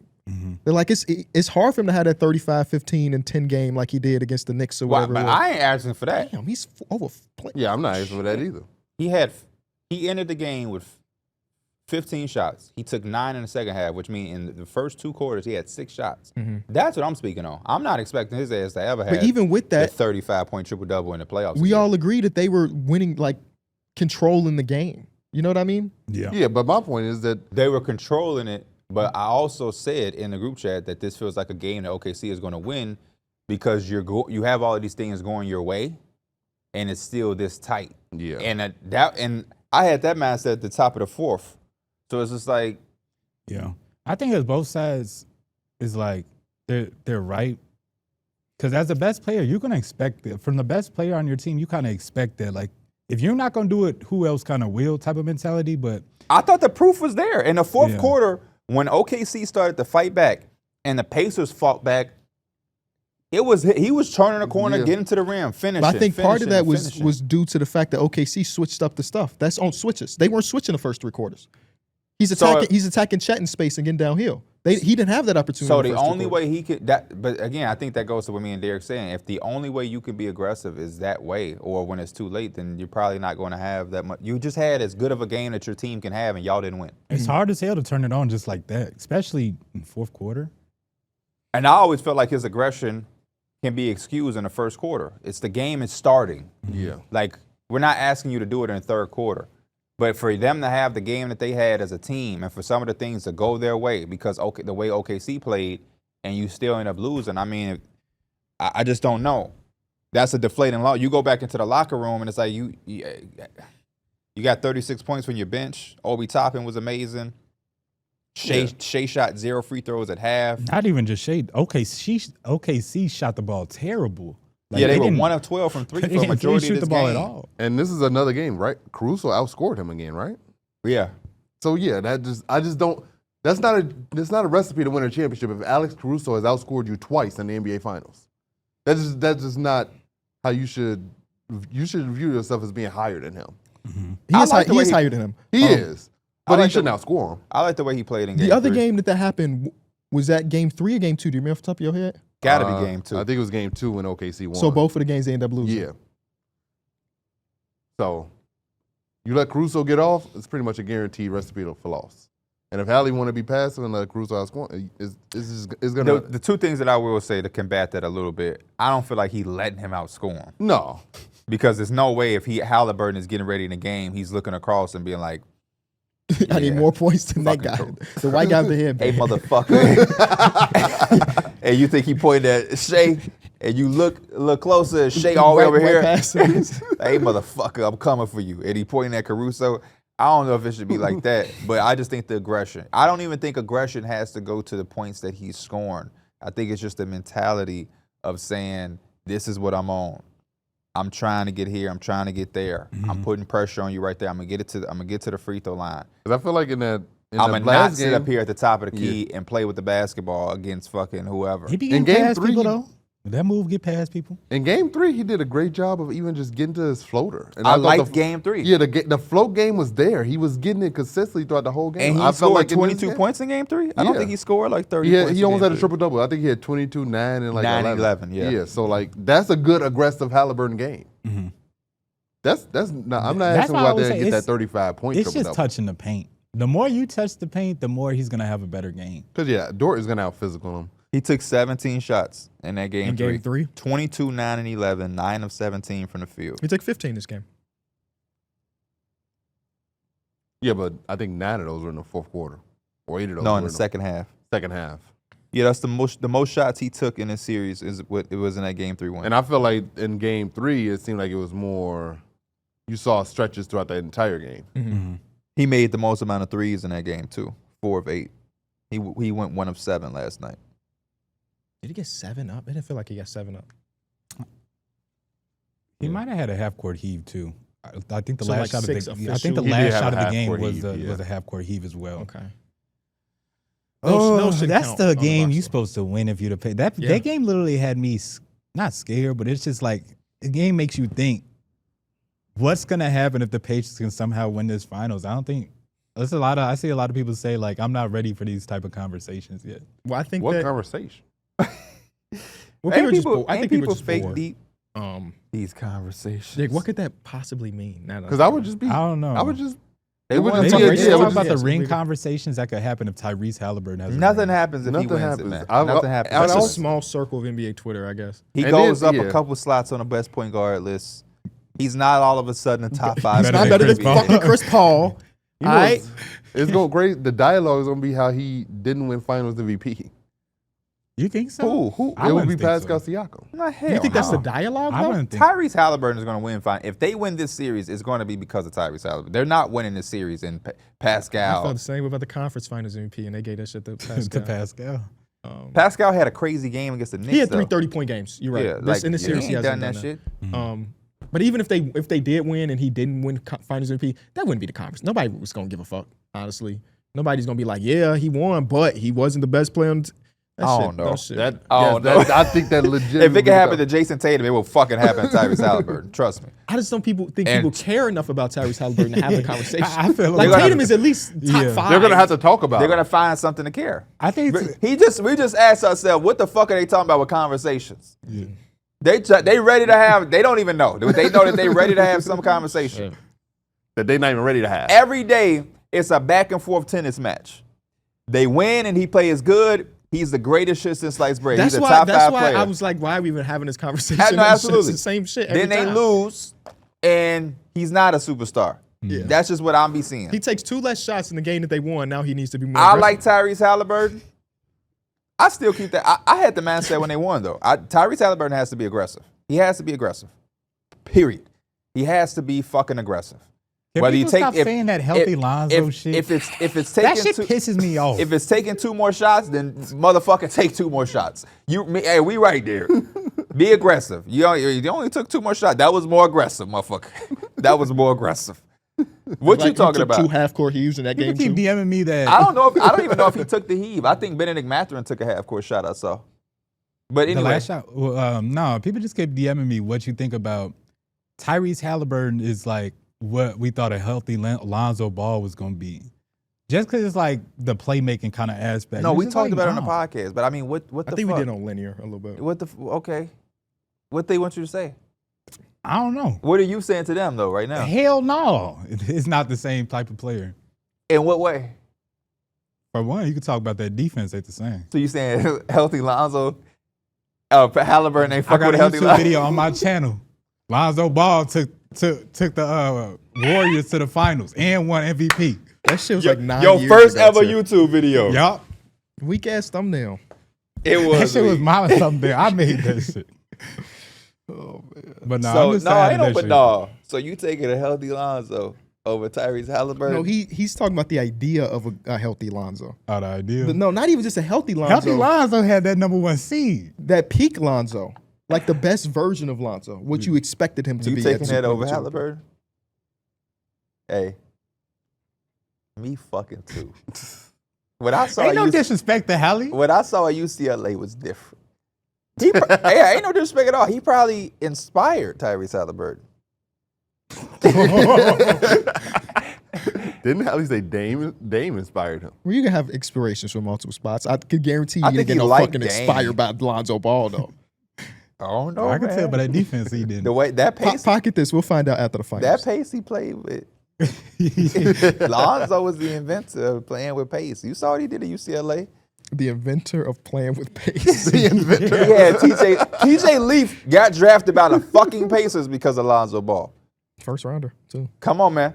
The inventor of playing with space. It's nuts, right? I said pace. Pace. I don't know why I said space. Pace. Yeah, ain't no such thing as Steve Nash. Lonzo created that. LeVar Ball had them boys going 7 seconds or less. Shit, 4 seconds or less. I talked to our grandma yesterday. Mm-hmm. It's a normal conversation. They talked to her in a couple days. She said something about LeVar Ball. No, but it did remind me of like, she be watching the show, but I don't know how much she be watching. She's like, so who you got winning? The Thunder or the Packers? I'm like, Nana, man. you mean Pacers? I got the Packers. You mean Aaron Rodgers gonna be my Finals MVP. Oh, that's hilarious. Jordan That Love. would have me cracking up. I'm like the Pacers, grandma. My dad used to do that to my stepmom. We'd go somewhere, be like, yeah, man, we went to the White Sox game. Remember we went to that White Sox game, KB? We went a long time ago. Yeah, we went with Chris. Chris, yeah. Chris. Yeah, I remember that now. He was like, yeah. Rest in peace to Nard as well. One of my barbers back in the day. He passed away. Rest in peace. We went to a game. He was like, yeah, man. Hey, we went with KB and his cousin. Couldn't take him. Motherfucker White Sox hit a home run. She talking about, yeah, touchdown. I was like, this boy. He used That's that hilarious. joke a billion times, man. A billion times. But yeah, man. I feel you. Lonzo Ball in 2025 or Haliburton, if that's your heel that you dying on, so I'm be seeing it. a lot of Lonzo Ball in Minnesota Timberwolves jerseys recently. Me I think too. Wolves fans are going through it right now with the way their team is going and the uncertainty of like a Kevin Durant trade or what that could mean, or so many question marks about Nas and Akio or Randall. Like they kind of, I don't know how my For You page is all Minnesota Timberwolves Twitter, but they were arguing about if Dante DiVincenzo can start at the 1. Oh, bro. Like legitimately having a fucking civil war with each other about Dante DiVincenzo at the 1. I do like the Jordan Poole edition. I don't. I see you keep saying that. I'm tired of teams not having point guards. Yeah, I was gonna say Dante, as much as he can play the 1, he's not a point guard. Like I don't think you're solving that issue. You're gonna get back to that same stage, and Anthony Edwards is gonna be playing the 1. Didn't we say like one of the biggest things about them losing in the playoffs this year is that they needed somebody to That's set what I'm up saying. Anthony Edwards? And You're they're gonna like, have the same situation. Dante DiVincenzo's not gonna be setting nobody up. Neither He's gonna is be up Jordan there Poole. spotting up. None of the motherfucking point guards on the market finna do shit for them either. that's why they got the Lonzo Ball thing I was talking about. Lonzo Ball Photoshop. We don't even know how many minutes Lonzo could play because he didn't play extended minutes with the Bulls. Slow down. So like you got to talk starting point guard minutes. He'll be all Lonzo right. giving you spot minutes throughout the game. How many do you think he averaged last season? How many minutes he averaged? 18. Here's the other thing too, Darrick. I think that's a good guess. Are they by the way. bringing in Lonzo to be a point guard? Some teams look at Lonzo as a 3-and-D guard. Yeah. Who is gonna spot up off of Anthony Yeah, Edwards. he still wouldn't be the one that's setting up Anthony Edwards. What do y'all think as far as minutes to, average from He Lonzo wouldn't be Ball? setting up Anthony Edwards, 22? but he would 22 be. exactly. I can't even say that. I would say he can at least facilitate a little bit more and get the ball moving, but I don't know if he's Lonzo, but Can he? Yeah, but what do the team want him to do? He's probably they want somebody else to create. He's a and hybrid. He's not really creating. he's not creating. He So don't get downhill at all. Therefore, Anthony Edwards is still going to find himself with the ball in his hands at a high rate. Yeah. Based on what we saw last year, Lonzo is a 3-and-D guard. Yeah. You do not ask him to set up offense. Of course, he can make right passes because that's in his blood. Yeah. But yeah, he's not like a all right, high usage, top of the key, set up this. Oh, that's not what he's been. He's not going to be running a coming Rudy back. pick and roll. I remember the last time I seen him run a pick and roll. Did he turn the ball over? I don't. I said Oh, I you don't see, remember. you don't remember. Melo and Shumpert said they want Lonzo on the Knicks. We'll have those conversations. We won't. You said Lonzo on the Knicks. That's what Melo and Shump said on Melo's show. That's what y'all might need. Yeah. That would be nice. They said, but for them, they was more so saying that the Knicks need somebody that's comfortable having the ball in some type of way. Because Yeah. like when they full court pressured Brunson, it's like you got Mikal. Mikal bringing it up, but he looking for his mid-range real quick. He say, I might get 5 feet away from the rim, but best believe I'm going to pull up for this mid. How many minutes was it, KB? 22. Oh, 22. Okay. 22. But That's like, it got up higher and higher throughout the course of the season, as you can imagine. did he get up to 30? No. He had a couple games where he had 30 plus. Ooh, okay. That knee hype there. I remember the first game he had 30 because he wasn't supposed to have 30. Oh, But Billy they kept him in the game. That meant he was playing well, though. You know who I like still? Who? That I don't think will be super expensive because he was playing with a not so good team. I still like Jones. Malcolm Brogdon. Oh, I thought you were about to say Ty Jones. yeah. I still like Malcolm I Brogdon. don't know if I have any opinion on Malcolm If you Brogdon can get anymore. him at that low cost, he's always been a really good basketball player. Mm-hmm. He's never going to be just a nothing. Because he can create, he can kind of like play the two guard or the off guard type spot. And then like he could just do it. He could play defense too. Like he's not going to pick on him. Y'all think anyone gives Tyus Jones another starter opportunity, or is he The just Bucks. back? If back to he being a goes with the backup? Bucks, I think he's going to be a starter. Well, yeah, they kind of have no choice. Yeah. So yeah, I guess. In my league, I sent him to the Bucks Mm-hmm. because they didn't have a It guard. just feels so long since we seen him play meaningful ball. Who? Tyus Jones or No, Malcolm Brogdon. Brogdon? Oh yeah. Yeah, Malcolm Brogdon. Yeah. I mean, not that long ago, he was in the NBA Finals with the Celtics. Yeah. Shipped his ass out. I like I like guards like him. I like guards that have enough to be able to do. I would like Dennis Dennis Schroeder with the Bucks. Wow. I just think he can. over the Pacers. I mean, over the Pistons. Oh no, I love him with the Pistons. Me too. But I'm just. You just think about guard play for the Bucks? Yeah, I was thinking 'Cause a guard play for the Bucks. I want him to He's- stay with the Pistons. I see what he's saying though. I was. 'cause he quality enough that like he can get you through the regular season. Yeah, that's kind of all I was looking for. But yeah, I love the fit with the Pistons. Yeah. Beautifully. Back to the finals just for a quick second. I'm scared that this game is the end of the series. Because you can't see OKC playing worse than that, right? Yes. That was like the worst game. We they keep could've saying played. shit like this when it comes to the Pacers, and they I keep can proving agree. us wrong. I hope they do prove me wrong. Y'all know who I'm rooting for. But that just felt like a heartbreaker Yeah. from the team. Like when Minnesota blew that one game Yes. to go down 3-1. It's like I can't expect them to come out. Now this team But has this a whole is a different two- this is vibe and 2-2 though. a better team, and it's a 2-2 series. But like I remember watching that game, like damn, it was right there, and they still lost. And I just don't know if OKC will play worse than 3 made threes, more turnovers than assists. Star player don't get it going to the last 3 minutes of the game. I just like it was a lot of different things in the favor of the Pacers, and they walked out of there with But a for loss. 2 games straight that they've outplayed the Thunder. Mm-hmm. I mean, they lost this fourth quarter, but no other team besides, I mean, the Nuggets, who had the best player in the world, has made OKC look like this. Yeah. Yeah.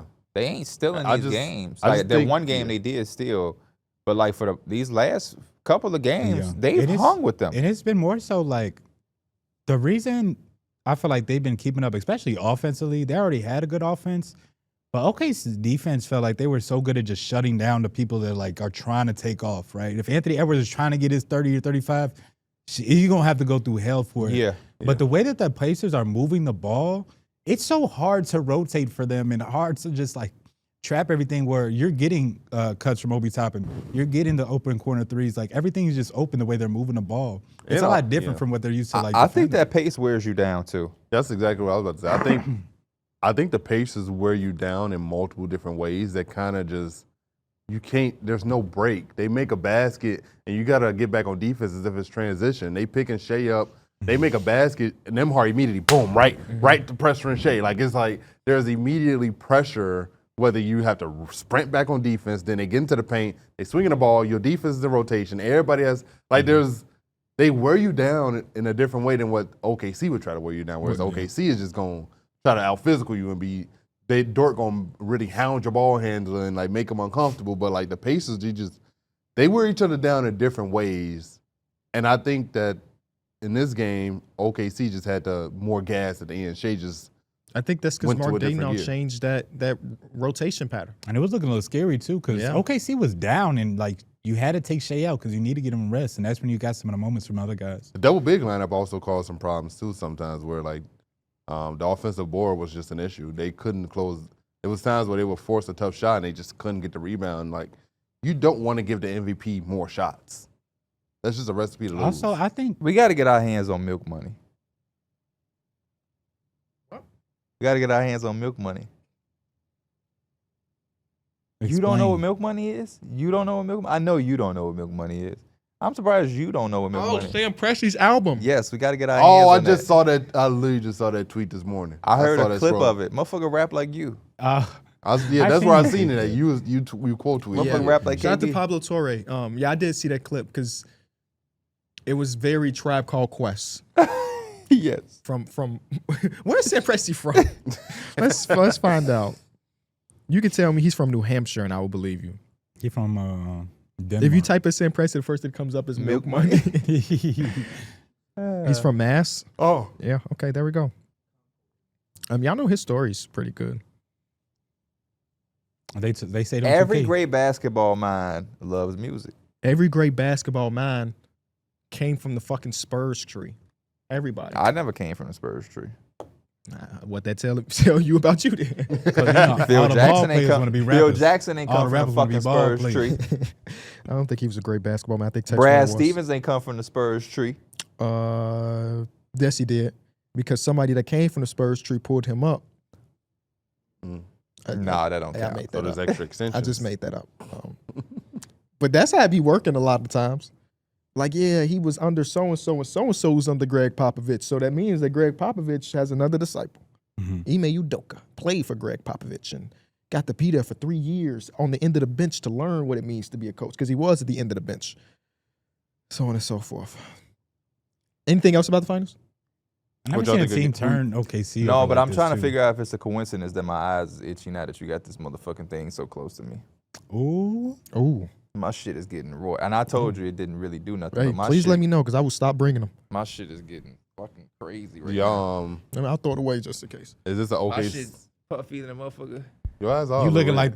like when you got in that elevator off that daiquiri. Oh, no. I know I ain't looking like that. Hell no. Is there a world where there's an OKC Avalanche in Game 3, 4, 5? I mean 5. I think 5. so too. I think so. It's a Game 5 Avalanche from OKC. The home crowds every game have been amazing. I know they kind of like stole one away, but the Pacers, Because Or OKC not be the having them Pacers. Avalanches. They do. OKC fans ready to get back to support, man. You didn't see that post where they were up till 3:30 in the morning waiting for the OKC plane to land so they could welcome their guys back. It's called a thunderstorm, by the way. Oh, I like that. I like the thunderstorm.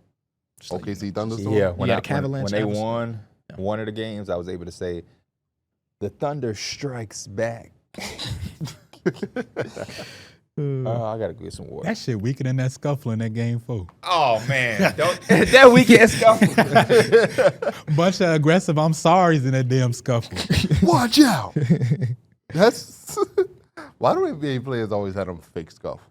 I think you literally have to do it sometimes. If you see a rough foul, I feel like you have to put on for your teammate. Yeah, and also you have to, yeah. And if a dude get in your face, you kind of gotta stand up for yourself. I ain't asking nobody to be Rondo. No, but they probably Maybe somebody should be Rondo. James Johnson is sitting right there. no. Check him Don't in do the game. that. Don't do that because hey. if somebody gets spit on, it's really gonna be a If James brawl. Johnson check in, you know what time. You know what time it is. You know what Rick Carlisle's doing. Bro, right? do y'all remember what game was that? Was that what That game was that? That was in against the Knicks series. where he checked in, and And he was just out there just being physical as hell. I promise you, Rick Carlisle told him, bro, show them what physicality means. And he just checked in and just played damn near football, bro. Ain't seen that man playing so scored. long. He scored in that game. Scored the last bucket of game 2. Don't sleep, man. James Johnson, he still got it, man. You name every team James Johnson played for. Hell, The no. Raptors, the that was Nets, the Nets. He played. or the Pacers. Are you sure? Are you sure about that last one? Yeah. He played for the Heat. Wait. Okay, I'm sorry. I now finally got it up. Y'all said Raptors. Y'all Yeah. said Heat. Yes. You said Pacers. Pacers. You said Nets. Yeah. Which is a surprising one because he only played for the Nets for 1 season. So good job on that. Y'all forget about where his career started. James Johnson. James Johnson. Chicago Bulls. Why do I have a? You got 1, 2, He played for 3, the Timberwolves. 4, 5. Yep, Timberwolves are out. Oh, they got that already? No, I'm telling you that Oh. that was it. He played Y'all for the got 4 more Grizzlies? teams. He He played for the Grizzlies. Pistons. Not the Pistons. Played with the Miami Heat. We already got said that one. The Suns? Nope. This is. Played for a lot of teams, man. I know. He played 1 year in this specific He played team. with the Cavaliers. No. Oh. the Clippers. No. Do we say the Knicks? No, Nope. he didn't play for them. Come on. Pacific team. Sacramento. Yep, Sacramento. I think y'all may have said this team. So one more team left. He played with them in the bubble. Oh, the year after the bubble, I'm sorry. 2020, 2021. He played 20 games with them before he ended up with the Pelicans. I didn't even think we said the Pelicans. We didn't say the Pelicans. Well, Pelicans. Sorry. He played 20 games. Mhm. Those be the ones that be hard. Is it East or West? Western Conference scene. His team lost in 7 in the first round of the playoffs that year. Dallas? No. yes, Dallas? It was Yeah. Dallas? Dallas. Okay, Yeah. that makes sense. Played in Dallas. That's it though. A lot of jerseys on his page. Damn it. Yeah, he's been around for a long time. Wake Forest, stand up. We need to get some James Johnson jerseys up here. Bet you I could find one right now. They On might be a Depop, premium I though. keep forgetting. I need to get on there. I just want to get a bunch of random jerseys. Just send it. sent If to you me. find a random jersey under $25, send it to me. I'll buy it for the studio. Because right now we got Isaiah Thomas, the Land jersey behind me. Also, if y'all want to That's a send nice jersey. jerseys, send them to I my thought P.O. that was box. Dwayne Wade jersey. I ain't gonna lie to you. We can have a fan day where we put whatever jersey you send to Mike. We'll put it on that. We'll put it on there for you. You got a PO box? I do, but why you just volunteer my P.O. box? You're I the know only you one have up here. I think. I do have a P.O. box though. No, I got one. I don't have Oh, you got one too? Okay. If y'all got a jersey, send DM Mike. Yeah, say less. I got y'all. Let's get into some rumors.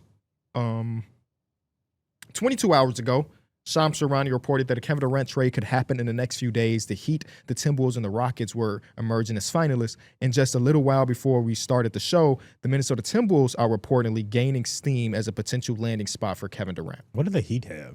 Nothing. They just in conversations all the time. I'm like, Yes, what do you even It Khalil was Ware. Andrew Wiggins, and the Heat are actually hesitant to include Khalil Ware in this deal. Is that you reporting that? No, That Because sounded didn't like it sound like he was the one reporting it? Yeah. I So you- saw the report. Oh, I just- okay. You should have just took credit for it. Yep. But no, yeah, I think the Timberwolves. I mean, none of these teams are gonna give a crazy good package, so Mhm. you just kind of got to take what you can get. What is are they signing? I and mean, if the trading? Rockets are giving you 10, that might be enough. But does Kevin have any say? Like, what if he's like, I would rather play for the Timberwolves? Like, are they just like, okay? I think they've met already. So if you have these lists that he's talking to, I think these are somewhat approved. I didn't never seen a commercial for these people. These are people that take care of my finances. It's weird. Didn't know that they had like commercials and stuff. Yeah, because it was reported that like the Suns are working with Kevin Durant and Kleiman instead of just like taking calls. So Kevin Durant probably has somewhat of a say. But like all of these teams, no disrespect to the Miami Heat, other than the Miami Heat, are like viable good spots if you're Kevin Durant. Minnesota and Houston would be both if they made the right deal. I would like that deal for Kevin. Yeah. You know he ain't he not turning down no deal to go to Texas. Yeah. Go back For sure. home, no Go back sales home. tax. Yeah. I'm sorry, no state tax. Make a little extra money on the Yeah. side. So like we got to move the They pot. still gonna have enough pieces where we're like, We got to move this he operation. ain't got to be no main intricate on the defensive end. Like he could kind of play his part. Just worry about the offensive side more. I wonder what it looks like though. Like too. probably 10, right? 10 is probably the best thing you can get from the But Rockets. player wise, is it Dylan Brooks? See, yeah, because you got to get the money close. Maybe it's accepting Fred VanVleet's $44 million player option or reworking it so it's less than I that. think he and he's in the reworked trade. it. I think you want him a part of that team with KD. Yeah. I would want that. See, other than that, it's like a bunch of young dudes. But even then, if you're the Rockets, I don't think I need to give you 3 of my young dudes. Why? Yeah. Or who's gonna win the bidding war? Because what's the best Minnesota can do? Sign and trade Nas Reed. They have 17. Pick 17, sign and trade Nas Reed and Rob Dillingham. I don't know if Rob Dillingham has to be in the deal. I genuinely don't know what a The Kevin Durant report I market looks saw, like. the Minnesota Timberwolves were excited because they could potentially do the deal without having to put Nas Okay. Reed in there. It was Rudy Okay. or Oh, Randall. Rudy Gobert. I did see the Rudy Randall. Oh yeah, I forgot that Randall Rudy could or opt in. Randall, 17, and like Rob Dillingham with some shit. So whatever. How would y'all feel if they got rid of Gobert though? Like y'all I think they would suffer, but like I think on they'd be paper able to fill that hole. it would be kind of fun. Would they be able to fill the hole? Probably not, because we're Yeah. talking about one of the best defensive players of all time. Kent Randall just decided also to just opt out, He could. and then he just messed But I up the whole think deal. part of them making a deal is they have to have an idea of what Julius Randle head is at. Why would he want to opt out? Maybe he doesn't want to play in Phoenix. I don't know. Oh, that would be stupid. Because he's going to fuck around and end up somewhere similar. Who's on the market that got money for him? Yeah. Brooklyn? I don't even know if Brooklyn want him right now. I could see Rudy Gobert in the Suns jersey. It'd be funny, honestly. Because you go from Nurkic to Gobert. Hey, What an upgrade. I'll be Go from honest Nurkic with to you. If they Gobert. get Rudy, well, they. I never think mind. he would look No, bad. go ahead, say it. Go ahead. No, because I was mixing my trades. He's up. gonna look Oh. weak as I hell like in the them idea jerseys. of the Phoenix Suns being able to get the 10th pick. Yes. And whatever the combination is, if it's Dylan Brooks and Jabari Smith, I think that's a win. Mhm. If it's Reed I would love Shepherd, Jabari with if the it's Suns. Reed Shepherd and Dylan Brooks, Jabari and Dylan sound like a damn plan. If that's me, I feel like that is good value. So maybe that's too much value if you're the Rockets. Those are two really good rotational the players. one thing I'm thinking about with the Rockets is an like upside pick and number 10.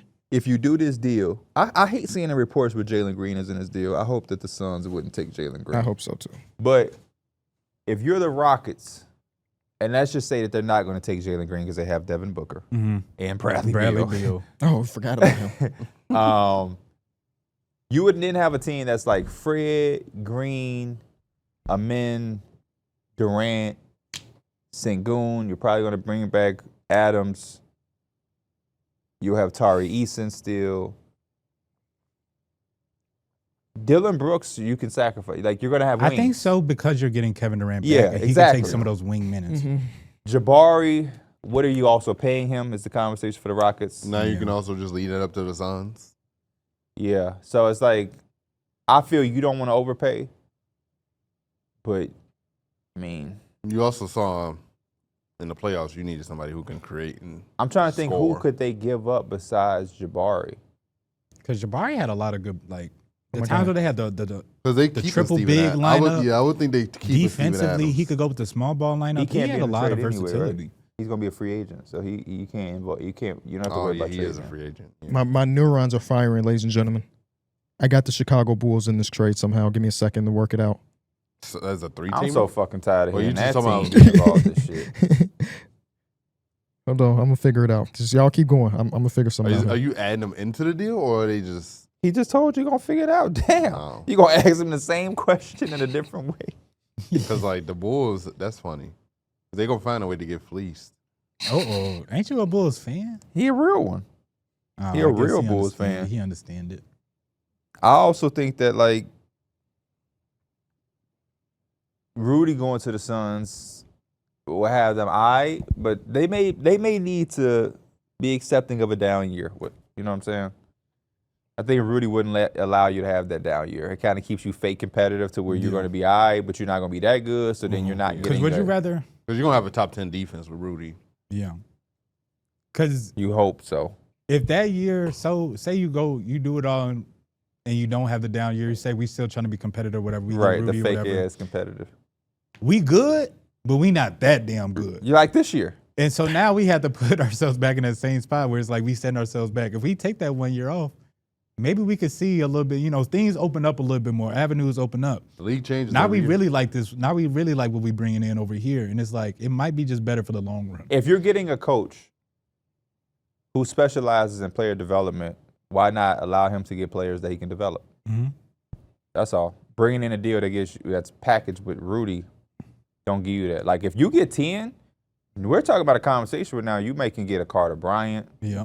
You may could get Darrick Queen. You may can get Noa Essengue. And as much as like, Based on his measurements, I feel like somebody Years. gonna take him before 10. Take him where? Take him before 10. Me too. He listed at a real 6'10" with no shoes. When I saw the measurements with how he's been able to play in the NBL at 18, 19 years old, I immediately said to myself, I would take him. I may think about taking him at 4. If I am the Charlotte They Hornets, can't. They just did it last year. that's why I would double down on it. Oh, shit. That's why I would double down on it. But that was the one thing that stopped me from tweeting it, is that like they may not, because they did just do it, and they may just be like, let's just take VJ Edgecombe. But in a world, if Essengue is who he's showing he can be, Jazz. The Jazz, I would slide Brandon Miller ass up at the 2. Yeah. And now we Melo, Miller, Essengue, Bridges, Mark Williams next year. And to John Salom, we're going to let you develop in the background, because Essengue, if you that guy, you're going to take some pressure off of what we did last year. I tried to do that trade where the Bulls were in it and they took on Bradley Beal's contract in a 3-teamer with the Minnesota Timberwolves and the Suns. Did he say no? Huh? He said no. He said no on my trade machine. He said he want to be in Phoenix, man. Stop playing with him, KD. I was just trying to figure out if there's a way for the Suns to open up that, and like if they're going to trade Rudy Gobert in the trade, in my mind, why not just replace him with Vucevic then? That was a 3-team where Vucevic and Lonzo ended up in different places, so we can take on Bradley Beal's contract and get the 17th pick to take on his contract, but it never worked out financially to make sense. So What about this? Well, you got to put Pat What if Will in the nobody wants that contract. Thank We don't you for want being them real. contracts. You went from being real to delusion. What if the Wizards take him? They got another. Him and Marcus Smart. No, I'm back to the draft. I'm talking about Essengue. Another long wingspan having Where's he motherfucker on their from? roster. Is he from France? I thought he was from France. I think he might be from might be. France. I I kind can of look. like They when, just stashing all the French players. I don't know how I like have it in my effective notes. that's always been, but I like it when teams kind of buy into What did he that say? rap. He got in Yeah, his it's from notes. France. There The you go. Toronto Raptors rap where we just finna go all 6'8", 6'10" guys defending wings. We gonna switch everything. I kind of like that rap. I just don't know how effective. They just it don't got is. no score. That's why I think the Wizards could walk out win-win, whatever happens. I did the mock draft with 6 Rings of Steel, and he took Jeremiah Fears there. And I was like, I fake kind of like Fears with the Wizards because he going to be got a lot of surrounded by options, yeah. so much length and defense, bro. Just let him be him. Just go get it. But everybody else going to be locking in, switching, and causing havoc defensively. But the draft going to be fun, man. Is this like, do you think this is an unpredictable draft? Does I this think feel every like- draft is unpredictable. That's always somebody that slide. That's just my honest opinion. I think every go single well. draft is unpredictable. Because it's just like, it's so many ways shit could go. I think the way it feels unpredictable just because you see Philadelphia at 3, the Spurs are trying to compete at 2. Like I just feel like there's wiggle room for both of those teams to probably trade those picks. I think outside of that, it's still unpredictable. Yeah. Like even As my much as- hopes up to get trades to go down. We haven't gotten trade. It's been so many years. They're like, man, this team could trade, and we just didn't get it. So I'm like, I don't give a fuck. Like when I said Carter Bryant to the Bulls, you was like, nah, I don't think that's gonna happen. nah. But that's why when you see like people do mock drafts or I whatever. don't think he could get past like a Raptors. Ain't he like a Raptors ass guy? But they already got so many of them. There's don't never too care. much. There's never too many. RJ Barrett ain't finna be there, I don't think. But so after him, what do they have? Yeah. I mean, they do have Brandon Ingram. Brandon Ingram, Scotty Barnes, O'Shea Abaji. They not thinking about no fucking O'Shea. Send To him, send him to to stop- Send him to stop- to Yeah, that. yeah. to stop him Send from him to drafting. LA. That ain't to I'm just saying dismiss. they already got a surplus of wings. They do. But those guys ain't. They don't. They not though. Yeah, they don't stop shit. That's why, like, when you see the mock drafts or whatever, like you looking at it, it's stuff I've seen you do before. It's like this is what I would do, but this I don't know what the hell the front Well, yeah. offices want. That's why I like. So I people have like, to think about what potentially they want, but it's not. It could be nowhere near what they're thinking in reality. People keep asking me to do a mock, but I'm like, you got to give me a second because I have to do two. Yeah. What I would do versus what I think they're going to do is totally different. I just told you that the Hornets should take Essengue at 4. I don't think the Hornets would do that. That's just me speaking. Like if we already took these chances, we got to keep shooting shit. Fuck it. Right. Fuck it. But a part of me is also kind of like, that's stupid. We got to at some point just get some. Con Knipple wouldn't be a bad pick for the Hornets either. You know Just what I'm because saying? he's sturdy and he'll be okay. Yeah, you're going to have a good floor guy. But at the same time, I also think like, a part of me is like, fuck it. You know what I mean? Which I now get the job. I see how they can fall into the land of like taking so many swings. The Pelicans' alleged asking price for Trey Murphy III. 1 veteran who can contribute in the playoffs. 1 young prospect with potential. Rewind it. Start from the top. The Pelicans' alleged asking price for Trey Murphy III. Alleged. The first one, 1 veteran that contribute in the playoffs. Harrison Barnes, 1 young prospect with potential. Devin Vassell, Multiple first-round picks. 14, and a future one that we have. So it sounds like he's going to a Spurs. And you know what? I'm seeing a lot of Pistons fans saying we got to get 14. Because you know what they do? They give you a laundry list of shit that they want, and all you have to do is give them 3 out of the 4. When teams ask for 4 or 5 things, it's them They reach for the stars, so if you fall, you land on a cloud. Yep. And I could see him going to the Spurs. The Pistons have to take their swing. So Tobias Harris could contribute in the playoffs. yes, he can. Young guy with some potential. Jay Nivey. Hey, don't do that. Tobias Harris was pretty okay in the playoffs this year. He was one of their better players in the playoffs. He was. Ron Holland, young guy with But potential. that 0 points still resonate with me to this from day. 2 years ago. Oh man, When he didn't want to play in Philly anyway. When you have Darrick saying cut it out about Tobias Harris, I think, you know. And the Pistons fans said he was so 2026 good and for them 2028. last year. You got to look at That him was as this that. year. Huh? This year. Yeah, he was good for the Pistons this year. Here's another team Yeah, that said that's they're what I interested. I'm telling him. Oh, Rui Hachimura, Dalton Connect, Get the fuck out of here. 2026, Let me get the 2030. fuck out of here. The Pelicans don't want none of that shit you just named. Trey Murphy, don't pack your bags for no LA. Isaiah Joe, No. Nikola Topic, No. Usman Jang, No. 15 and 24. No. Nah, I'm not doing that. No. I'm just reading what the fans are saying, by the way. People at home. Fans, stop it. What Isaiah else Joe's was supposed to to be the playoff And he contributor. can't play in the playoffs right now. they don't want to do that save basketball. Hey, that's look asses there. Who else is in here? 76er fans are saying we can do it. We just need Herb Jones too to make the money match. Damn. Paul wow, George. he said we just need Herb We Jones. just need Herb They Jones just trying to as filler. slide that in there too. I mean, it take a lot to match $53 million. My question to y'all is that adequate value for Trey Murphy III? No. But they're going above and Yeah. beyond because everybody's about to go into a frenzy and a panic. Also, you got to make the. Well, let me take it back. It depends on who you are as a team. They also aren't a guaranteed playoff team either. If you're the them to come out. Pistons and your young player that you got to give up is Ron Holland for Trey Murphy, then I would get all on Because that. you already got Ron Holland. His name is Asar Thompson. Yeah. So, well, I don't even know about that. Yeah. Trey Murphy III, that's just one of them guys that I feel like I'll never not love as far as like one day he can do this. One day he can be 36 and I'll be like, one day he going to be an all-star. Because I just really do believe in that kid. As long as he stopped getting fucking injured at the end of the season, that stops him from getting better in the offseason and missing the first month of the season. As soon as he stopped doing that, I feel really good about him. So if you think to yourself, he and Cade and Asar and Durant is like the core, I feel like, yeah. Why the Pacers don't take a swing for him? What is it, though? Bennedict Mathurin. Okay. The guy that just scored 27 in game 3? The 22 one that minutes. just lost 3-4, just missed 3 of the last 4 free throws and then looked at the rim like it was moving.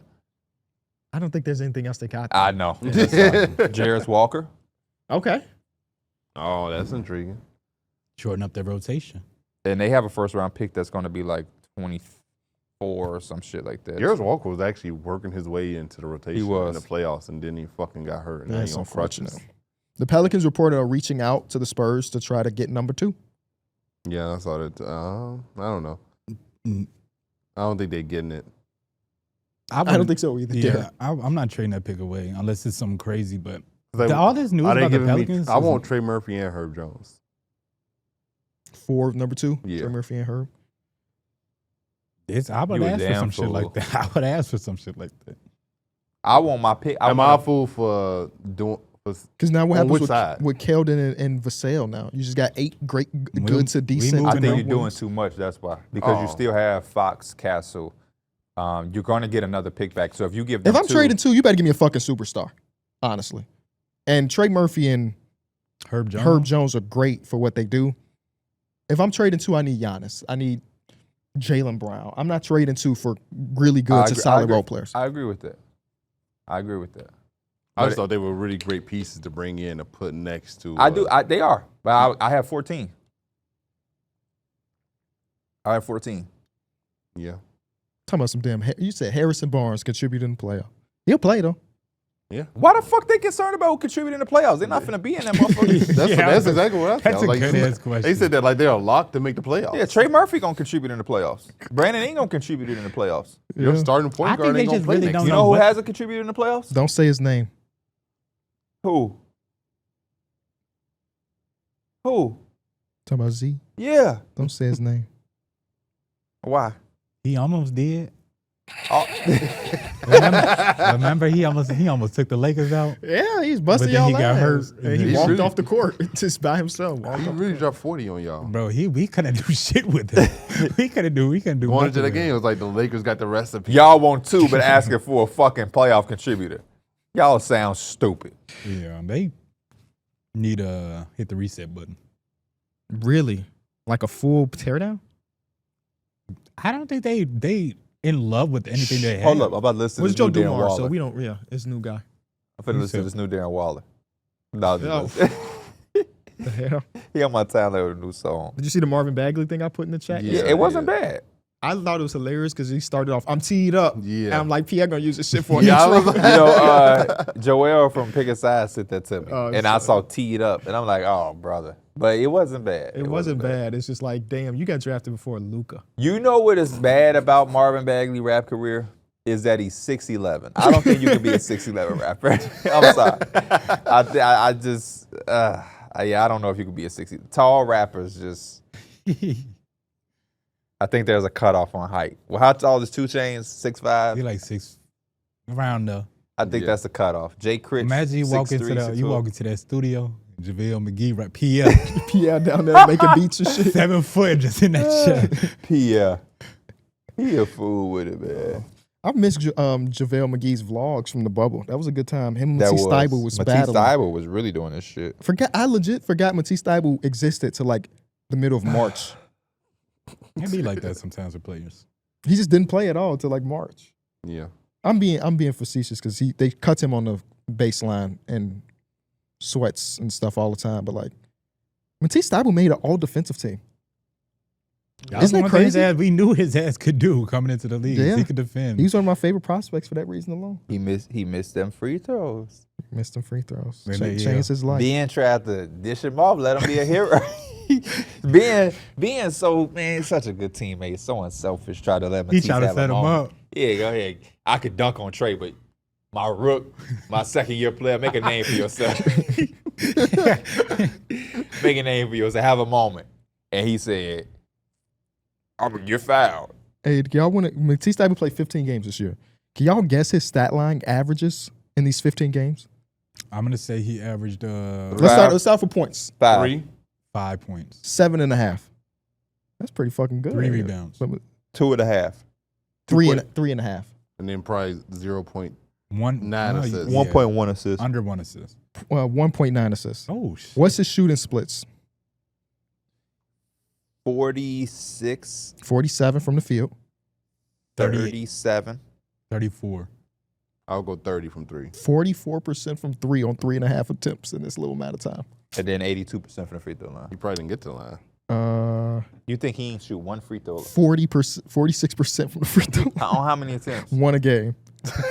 No, but how many is that overall in the 15 games he played?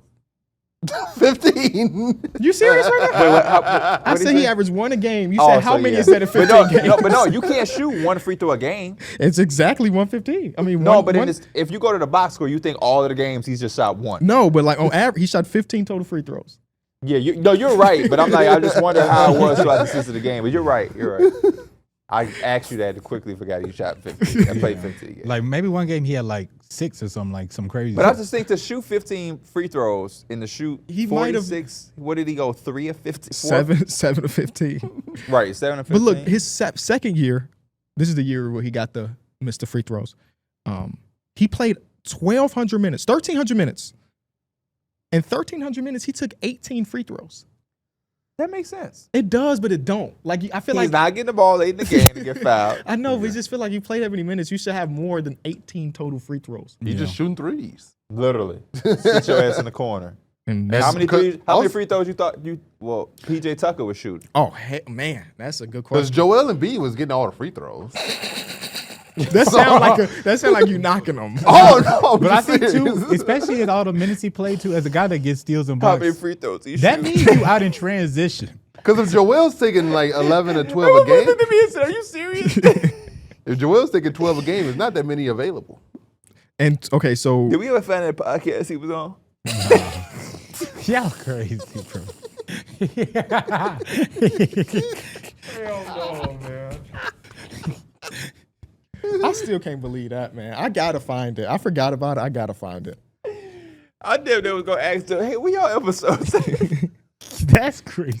In 1819, PJ Tucker played about 3,000 minutes. 3,000 minutes. How many free throws? 7. 26. 7? What the fuck is happening right now? 7? 7. All right, In 3,000 minutes. Look, 7. I'm gonna put it in perspective. First of all, they shoot twice every time they go up there. It's like PJ got 1 and 1 in this whole season. And you know he got fouled on a few of those threes. right. So like he took 7? 3 free throws. I'm gonna say 26, man. I'll go 30. Y'all shot too low. It was 60, which is still really low for 3,000 minutes. That's actually a lot for PJ Tucker. Shit, You no, talking it about the ain't. shot quality? The shots Hey, he no, takes? it ain't. He crashed the glass. The difference between him and 2013-14, his second year of Phoenix, he shot over 200 free throws. That was before He he had was no identity. just That's a what corner that's sitter. PJ Tucker before he was like Before PJ he was Tucker. corny. No, I was gonna say corner sitting Oh. PJ Tucker, but just PJ Tucker we kind of know from the chill Rockets. on my vet, boy. No, We PJ supposed Tucker to one of interview them him in ones. 2020 before the world shut down. Yep. We supposed to do a lot of great shit. We still have, but it just be funny. Motherfucker to be talking. Really Remember do. Jordan supposed to be on here? Yeah. Yeah. Supposed to have LeBron, Jordan. You're supposed to be promoting You them. know that's them why D damn Mills really shaved his head. We supposed to have Jordan up here. He wanted to match him, but then they canceled on it. So now he just got the Quad ball Jr. here. He Quad Junior. I'm dead. Certain no. outfits and certain shirts just do make you look like Quab. Shout out to Quab. It's You don't a, think it's you a look like grown Quab? man type look. you Yeah, know? it's the beard with the Fatherly I see look it. too. He said, I see it. Yeah, shout out to Quad. We be flea though. yeah. No, for sure. They can dress his ass For off. sure.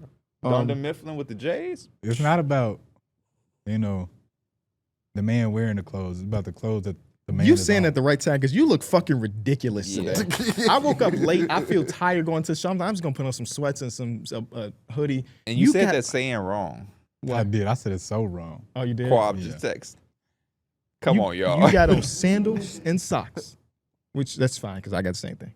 Yep. Shorts. Yep. 6-inch shorts. Yep. A hoodie and a fucking beanie up top. What type of shorts you got on? These shorts, they're Jordan. No, he matching at least. Christian need to thank you because Why? you do whatever he tell you to do. Because Because KB said I that kind video. of like that for the team though. Yeah, he need because all one of them person. videos are fucking amazing. yeah, I'm waiting for him to get you to do one, KB. I'm not gonna shake a fucking protein bottle the way Mike just did, so I can live on the internet forever. No, I want him to go in your house and have you doing this. Because you're a good sport. You like Mike, stay after for the pod. I don't know what y'all do.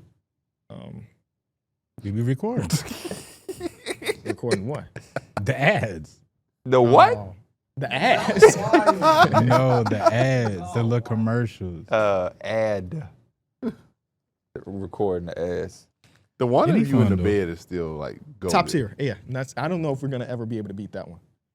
I got a free bed out of it. Yeah, and I was telling them I'm jealous that I That didn't bed was take like that bed. $3,000. My bed sucks, bro. I have not slept Would you well. have been that good of an actor though? Hell no. Because you're not going to make me fake read a map. I'm sorry. Not even for comedic purposes. But you know what's so funny? Christian put them ideas in because it makes him laugh. And I yeah, don't even think it's yeah, just well- like universally funny. It's just like he's like, yeah, this. if shit you is look at the just- comments, people say that the best part about the video is the fucking ads, which is like kind of a slap. Somebody brought up, I hate y'all videos, but them ads, man. somebody brought up one of our greatest ads ever that one at KBO place when Yeah, I was on the seen that. couch. Oh yeah. I do not remember. You had just did a real ad, and I was like, "Hey, let's remake this." I remember that. I don't think those people paid me either, so fuck them. Damn. I think they don't exist anymore. I Okay, think they good. went That under. might be the reason why. Yeah, they didn't have the money. They was fucking. That was one of my first YouTube ads. But I remember that. I do remember that. Did you actually flash the camera too? Yeah, I did. Yeah. That's funny. I mean, did. well, and out of context, that sounds nuts. The app. I mean, the website. Yeah, That he didn't sounds flash nuts. himself at the camera. Yeah, that sounds nuts out of context. But He's like, Mike, like, Pierre, come on, we got to do the show. I'm like, just give me a second. He's like, come on, what you doing? I'm like, oh, just check it out. Just do it. any other NBA basketball related stuff going on? The No. Knicks still don't have a coach. Well, now they're interested in guys that don't have jobs. Yeah, they finally Finally. stopped trying. And Mike people Brown away. and Taylor Jenkins. So those are great candidates. Yeah. Taylor Jenkins might be that one. I wouldn't be mad at Taylor. Yeah, I just never understood the theory of we're gonna fire our coach and then go beg other teams for their coach. I think they were just taking the temperature. I don't think they was necessarily begging. Yeah, they I also think it's had begging. all offseason to kind There's of figure the this only out. job vacancy, so they don't have to rush. You know who should be you know who should be Because offended? if you were able to get Ime Udoka, would you have done it? Oh yeah. Every coach that didn't get a call should be offended. Why they want me? Yeah. Or Billy Donovan should be offended too. I'm the cutoff. I'm the cutoff. Actually, no. Maybe that's a compliment. I'm They the call for me, but they ain't call for you. Yeah, like you're so secure. Like they didn't call for JJ Redick because they know he's secure. What I be saying about Or that like- doctor who graduated last of his class? Yeah. He's still a doctor though. Doctor. Ty It Lue, they don't ain't matter. called for Ty Lue because they know Ty Lue probably staying there. That is a surprise, though. I mean, Ime Udoka's gonna stay there too, but they still call him. It's like, interesting they didn't call the Clippers for Ty Lue. Yeah, I feel like if there was one you could probably it might be Ty Lue. No, I don't think so. Nah. They gonna retire him. He's gonna be there for a long time. I was surprised the Bulls denied it. I was surprised that. I like Billy. I don't love Billy. I just don't know what type of assets you get for a coach. So in Yeah, that I don't know. case, What is a coach's value? Is each? I guess every coach's value is different, right? I think the it's report also of how it. serious they felt the Knicks were. If Billy Donovan really didn't feel like he was going to get the job or they were just doing some shit just to be doing it. Because a lot of it felt that way too. Like the Ime thing seemed like it could have been real when they was going after Jason Kidd. It seemed like they really liked him. Then it just felt like they were just doing shit, just literally doing it. And so it's like, I'm not about to burn a bad bridge with my team and my organization by doing an interview with y'all and still not getting a job. That's just, I might as well just deny it. Like, I'm cool. Sound like damn near a setup. Yeah. I'm doing all of this unloyal shit to interview and I'm going to still not get it. Hell no, I'm good. I'll just stay right here. I think Jason Kidd would have probably wanted to take that interview if they didn't shut it down. Yeah, I think so too. Yeah, I agree. I'm ready for college football to drop though. I feel that. I'm hoping that they announce a college basketball game soon. I saw a lot of people making mock screenshots so of the show. Tyrese Proctor. What school y'all going to? The lowest rated one. Same. I'm going to Duke and I'm getting my championship first year. That makes sense for you. That definitely makes sense for I you. mean, I can have multiple teams or multiple. Because I feel like for NCAA, Files. when I played football, I didn't go to a high-rated school. I think I went to Well, BYU. you only did the career, right? You went to BYU? Bro, You would on not some real survive at shit- BYU. On some real shit though, when you play on them low-rated schools, you see why the hell they so damn Yeah. low-rated, right? The O-line, you don't even got O-line, yeah, the O-line be getting crazy, blasted. bro. Defense be weak, and then I think you start off at high school this time. that shit gonna be raw. Cause I'm definitely going Hinsdale South. That's how it used to be back I in was the about day. to say, that's what sports games always do. What? They do some shit right and then take it away, then they redrop it 6 years later. It's talking about, yeah, look at us. No, motherfucker, I remember creating a Hinsdale South type of school in 2011. Mm-hmm. And now you're just going to give it back and act like it's this great new feature? No, you should have just had it in the first one. Stop touching shit, bitch. Yeah, They exactly. gotta make us on the roster again. Also, what? Gears of War. At least for we've been doing like basketball teams. I'll make everybody on the roster and we have like a team. But I I ain't just never like done the that way for you like say football. roster. That's all. Roster. You Yeah, do sound a little different, huh? you got that Chicago accent. Say car. Ka. Oh, boy. Say car twice. Because you just played it to us so much. Say twice. Car twice. Car. Now you saying car. No, you saying car. Yeah. Say the Chicago way twice. Ka. Caca. Caca. Yeah. Me and Mike been heavy on our Pokemon shit, man. It's fun. Man. Super fun. I think it makes it more fun to my daughter's interested. So we've been playing together. Mhm. We've been doing raids. I've been learning a lot of shit. Like I can't That's wait like for you was yelling that on the mic yesterday. I'm like, get the fucking Pokemon. I can't wait for the actual Pokemon that's supposed to come out for the Switch 2 to drop. Because like we're Is that playing this the year? old shit. I think it comes out in a few months. Y'all be playing y'all Switch too? Yeah, been playing that Pokemon. Yeah. Oh, okay. I got a barbecue on this Father's Day this Sunday, but it's also like my mom's birthday, so they're kind of doing it all together. I'm finna bring out that Mario Kart for the family. That's what's up. Shit finna be busting. What you going to the baseball game for Father's Day? Yeah. You doing anything? Nope. Not that you know of, at least. You can come to my No, house. I'm telling you, I'm not doing anything. No, I don't. I would prefer, like, I'm intentionally not doing anything Oh, for like Father's Day. you relaxing for Father's Yeah, I'm Day. chilling. I Not know no that- basketball on until Monday. I know that's right. I'm just taking a day. I'm not working. I'm not taking no fucking calls. You gonna be on the no game? meetings. Hey, man, I'm be on the that's what I game. want. He I'ma said, be "I'ma on the game." Give me some damn. Bro, I seen D Mills retweet something on Instagram or something like that. I think he liked something on Instagram. Okay. Retweet It something. said this. It was like a little short. It said, normalize bringing back people on the game. He said the homies don't be on the game no more. And I was like, that shit is so ironic. D Mills liking that shit because for a long time it was D Mills who had. Yeah. See, that's why you have to appreciate shit while you got it. Yeah. Because you had a chance to be in the mix, and you thought it was gonna always be there. Not nobody on the game, and you. I can always solo queue. It's just as fun. No, it's Ooh. not. No, it's not. Not if you like a post about it. I don't like solo queuing. I It's damn not near even don't just even like the us. game. I just like playing I ain't with seen, the homies. Tyler don't be in the Discord. Well, they got their own little thing going on.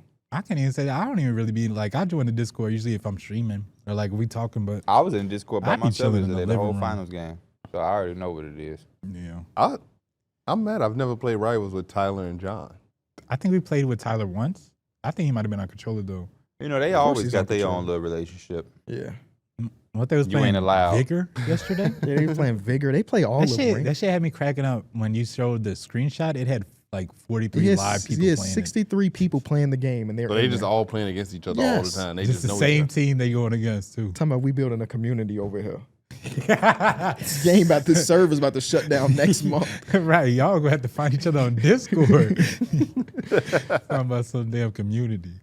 And I like the idea of playing different games that people aren't on. But if it's an online multiplayer game and nobody's on it, what the fuck are we doing? Yeah, Do people still play Among Us? I'm sure of it. Yeah, I remember when they like the Modern We Warfare should 2 play service Among was still Us. up, I'm not against it.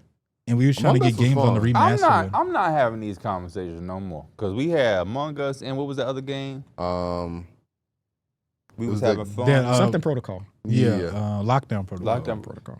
So we had games and we did it, but motherfuckers don't want to do it. I think it'll happen. If it was gonna happen, it'll happen more in the off season. Fuck them. And I said it. Ooh, Fuck y'all Yeah. too. No, I'm just playing. I still ain't seen my homie John since he became a father too. He don't want you to see him. He barely wanted to tell you the name. That boy ain't posted nothing. He ain't been in Discord. He don't even reply when you Maybe at not him no on more. Vigor. Which is hilarious because I remember the first couple weeks of Avery being born. I didn't have time to do shit. There was no gaming. He said, first day home, I'm on the game. First day back, first day out. First day out. Which I mean, as long as the mom is doing great and they cool with their balance. Yeah, I that's just all seen the that baby matters. for the first time yesterday or Oh, 2 yeah? days ago. Where? Instagram. Oh yeah, I seen it too. It was a post. Oh, you know what? When we were at the water park, your fiance showed me that picture. Oh, yeah. We went to the water park. I got Oh, there nice. like 2 hours late because I was doing my pod. But I was at the water park, and I was there for like 10 minutes, and then I left to go somewhere else. But the kids are having a great time, man. Kids Well, are No, that's a having nice little Kids supposed to be splashback. coming over Yeah. for this pool on Sunday, so you know they finna have a ball. Mm-hmm. Nothing like the pool when you were a little kid. seriously though. Nothing like the pool when you were a little kid. I got to be in the mood to get in the pool. I feel you. Yeah, as an adult, yeah. Yeah. That's why as a little kid, you just be Yeah. jumping in. Didn't care about nothing. Nothing. Bro, they be splashing all over the. They be splashing random people. I be like, y'all I got bad. sprayed by the thing at the water park. KB, Oh, KB yeah. was there. It Yeah. randomly just turned on. I didn't even know what was behind me, and I just got drenched. You would have thought he got fucking shotgun to the back the way he reacted to that. because shit. I was pissed. I didn't feel like getting wet. I just didn't. I wasn't in the mood to get wet. Hey, bro, I was at Costco yesterday. You know how they have like people that. Now you see how women feel around me. Okay. You know how they have people that say like they be like, what? Do you got Xfinity, whatever? Like we can lower your bill. It's a dude that was in Costco. He got his knives set up. I'm thinking he's just trying to sell me some shit. That sounded wrong, by the way. I just meant my presence. Bro, I walked past dude and he started talking to me like he's trying to sell me something. I said, nah, I'm cool. You Like, learned your lesson because when we was in LA, he was like, "Yeah, I'll take it. I'll take Yeah. it." Dude say that's $15, Jack. I say, nah, I'm cool. He's still talking to me. He said, yo, I'm not trying to sell you anything. I just want to tell you about these knives. So I stayed for like 1 second. Oh, so he didn't learn his lesson. He's still talking to me because I'm like, he's got to want to tell me some shit. This dude is just telling me shit about the knives. He's like, man, these are the best knives you can ever get. I start walking away. This dude is still talking to me while I'm like 5 feet away from him. He's still talking to me. And I'm like, why the hell does this man just keep going? You got that face that I can get him face. He ain't get shit. It was funny. One of those salespeople, he was a fan of the pod, and I just felt bad because my instincts is to ignore you and just keep going. And he was like, D Mills, man, I love the pod, bro. And and I just had to. My instinct is to hear him out just because he's human, but I know I don't give a fuck. Yeah, that's like I feel bad when people like the people that go door to door, they use the same thing. You know your neighbor Katie, she's no, I don't know my neighbor actually, and I'm not interested. And they keep going. And sometimes you literally just have to close the door in their face to get them to leave you alone. And it don't feel right because they're a person. But get the fuck off of my porch. Yeah. All of that goes out of the window when I let you know I'm not interested and you keep going. Yeah. You know, my human decency is to say, hey, man, I appreciate it, but I'm okay. And if you can't take that, now I have to get disrespectful. I hate the ones that be like, yeah, you got a comment bill? I'd be like, nah, I ain't got electricity. So he's like, I always tell him I ain't got electricity. I just say my mama paid a bill or something like that. Well, like, you got internet? I'm like, nah. I used to say that, Mike. When I lived with my mom, they would come do that, and I'd be like, yeah, this ain't in my house. She reminded me when But they'll keep asking. I'd be like, hey, bro, ask me if I'm not finna let you fucking see the bill. The fuck on. Fuck I look like, oh, hold up, stay right here. Let me go get one of my bills, and you can just look at everything. Asked me if I want to sign up for a damn credit card. I told her, my credit's so damn bad, I can't sign up for shit. She's talking about, you can still try. You can still try. Like, you might as well, you try. She probably just get Like, commission bro, just off you just trying. You have finna to for do real that treat shit. people. I went with Dana one time to get a car. And the dude was saying, like, Bro, that's my favorite story. That's my favorite story you be telling, bro, because I know I've told it several times, but I got to keep that letting shit be people know. cracking me up. What is it called? A sign? Cosign. He was like, yeah, you can cosign. She like, nah, I wouldn't have him cosign. Like, nah, I don't want nobody. I don't wonder if I got to get a cosign. And I'm like, yeah, we good. He like, why? I like, it's like I had the Adam Sandler like remote. I like paused for a second and like thought to myself like, is he serious? Pierre? Did he really say that? And then I resumed and said, because I don't fucking want to. Right. And I don't even know if I said fucking. I might. Oh, now you're doing a Darrick. I did say that. In my my head though. No, I told him because I didn't want to. I don't know if I put fucking in there though. Fucking is a little bit aggressive. But I definitely looked at him and was like, because I don't want to. And I instead of saying because I don't fucking want to, I might have said the fuck. And Dana was like, calm down. Like, nah. But I'm like, That is no. some crazy shit Yeah, to just what the fuck is ask. he talking about? It's Big not goofy like ass. it's not like that's just some light shit. Like, you're literally signing your name on a car loan for like thousands and thousands of dollars. Don't ever ask me why if I tell you something as a grown-ass man. Even if I was a kid and you ain't my motherfucking parent or guardian, don't ask me no why, because I don't fucking want to. That's why. Imagine Yeah. you at the checkout line and you like, matter of fact, I don't really want these Reese's. And you put it back in the lady like, why? Shit don't matter. I don't want them. Yeah, let your natural ask because I don't want them. What are you talking about? Why? The dude come and ask you for your bill. Let me see your bill. No, I'm okay. Why? What? Are you shitting me? The balls. Can't remember the last time I asked somebody why. Like even in my day-to-day life, Darrick like, yeah, it's my last one. Why? I told you that dude at that count. I went to the store. Dude, Imagine being on the game and you say this is my last one, and the motherfucker asks you why. I'd definitely be like, play one more. Oh no, play one more is different because you're asking. Hey, can you play but one why? more, but it's asking the motherfucker why. Like, what the fuck? Yeah. I put some shit down on that damn counter. I definitely heard Mike definitely say, you ain't doing shit. Clerk go say you sure you want these? I'm like, it's on the counter, ain't it? Why did they say, are you sure you want these? I don't know. What was it? It was like a drink or some shit, like a juice. What the fuck are people doing? Like, what's the hiring process? Oh, no. You sure you want these? Matter of fact, I want it from somewhere else now. Y'all ever hand like the cashier the money, but then they don't hand it to you? They just kind of put it on the counter. No. I haven't paid in cash and but when I felt like I had paid in cash, they always hand you your cash. Put it on the counter. They put it on the counter? No, I said they give it to me. Usually if I have cash. Or even like when I worked at Portillo's, people would come there and like you'll put your hand out to take something from you, and they'll just put it on the counter. No, I wouldn't. And I'm do just that. like, Nah. why Usually, would- I think why is your Well, instincts the to put it on the Portillo's counter? you worked at, they're probably like, your hand's black. dude, I'm just putting my money on the counter, dude. I haven't gotten that though before. They usually like, anytime I've given somebody money or like they're giving it me back, they usually just hand it to me. Didn't you have a racism incident at U-Haul? The lady didn't want to work with your line or something? No, that was when I was at Goodwill. Like it was a busy as day, like weekend day. 20 people in line, and I got an open line. The one lady, she didn't want to come to my line. Like she just stood there and waited for the next person. And the person that went past her, like they just looked at her weird as hell. And they came to my line and she's like, "You see that too?" And I was like, "Yeah, but whatever. I don't care. Like it's less work for me, shit." Right. But she thinks she's getting at you. You're like, okay. I get paid the same. I would have did stay over there. KB though would have got her. She would have went to his line. He wanted the good ones. Yep.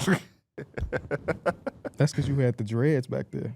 Hell yeah, they was colored and shit. probably Green and yellow. Oh, spooky. Spooky guy. Spooky black man. I actually don't even remember if that was. It might have been. No, you might have had the flat top. I think it might have been a flat top. I think U-Haul is when I really had like That's dreads. fake worse. What? The flat top? Flat top. I don't know, but that's He's got kinda- that. Yeah, babe, I'm in the other line. I'm not going to that. He has the black guy haircut. I mean, it's part You of know the that, one that they all wear right now. it's part of that ugly phase you gotta go through. Face? Yeah. When I do look back on those episodes, it's like it's fucking crazy how you look. Like people talk about D Mills' transformation. You look like a dead ass kid on those. Like to see you now, you look like a little kid. When you that increasing period clip, you look like a fucking baby. Like you I like don't got no facial hair. none whatsoever. One of my favorite ones, when he was in the back seat of Yeah. y'all car. No, hey, I look looked like I like a was fucking- 16, Yeah, bro. he I like look a like I little- was Did he have like a 16. shoebox in his hand or something? Yeah. You weren't saying that when you Yeah. the look on his face though. He was not prepared for me to say that. Forever classic. Some shit that'll never hit the light of day, unfortunately. No, I'm sorry, Mike, because that was unhinged in that video. I don't know why I said that. Oh. Shit just got D Mills cracking up. All right, we appreciate You y'all. got that video? I You do. should delete it. We don't even need any chances. You got your Twitter hack. Delete the video. Oh. We appreciate y'all watching or listening to this episode of Numbers on the Board. Be sure to leave a like and subscribe. We will be back on Tuesday for another great edition of the show. We haven't mentioned it officially just yet, but we are doing a NBA draft live stream. More details on that as we get closer to the draft. But we're going to stay locked into the finals until then. Love y'all. See y'all next time.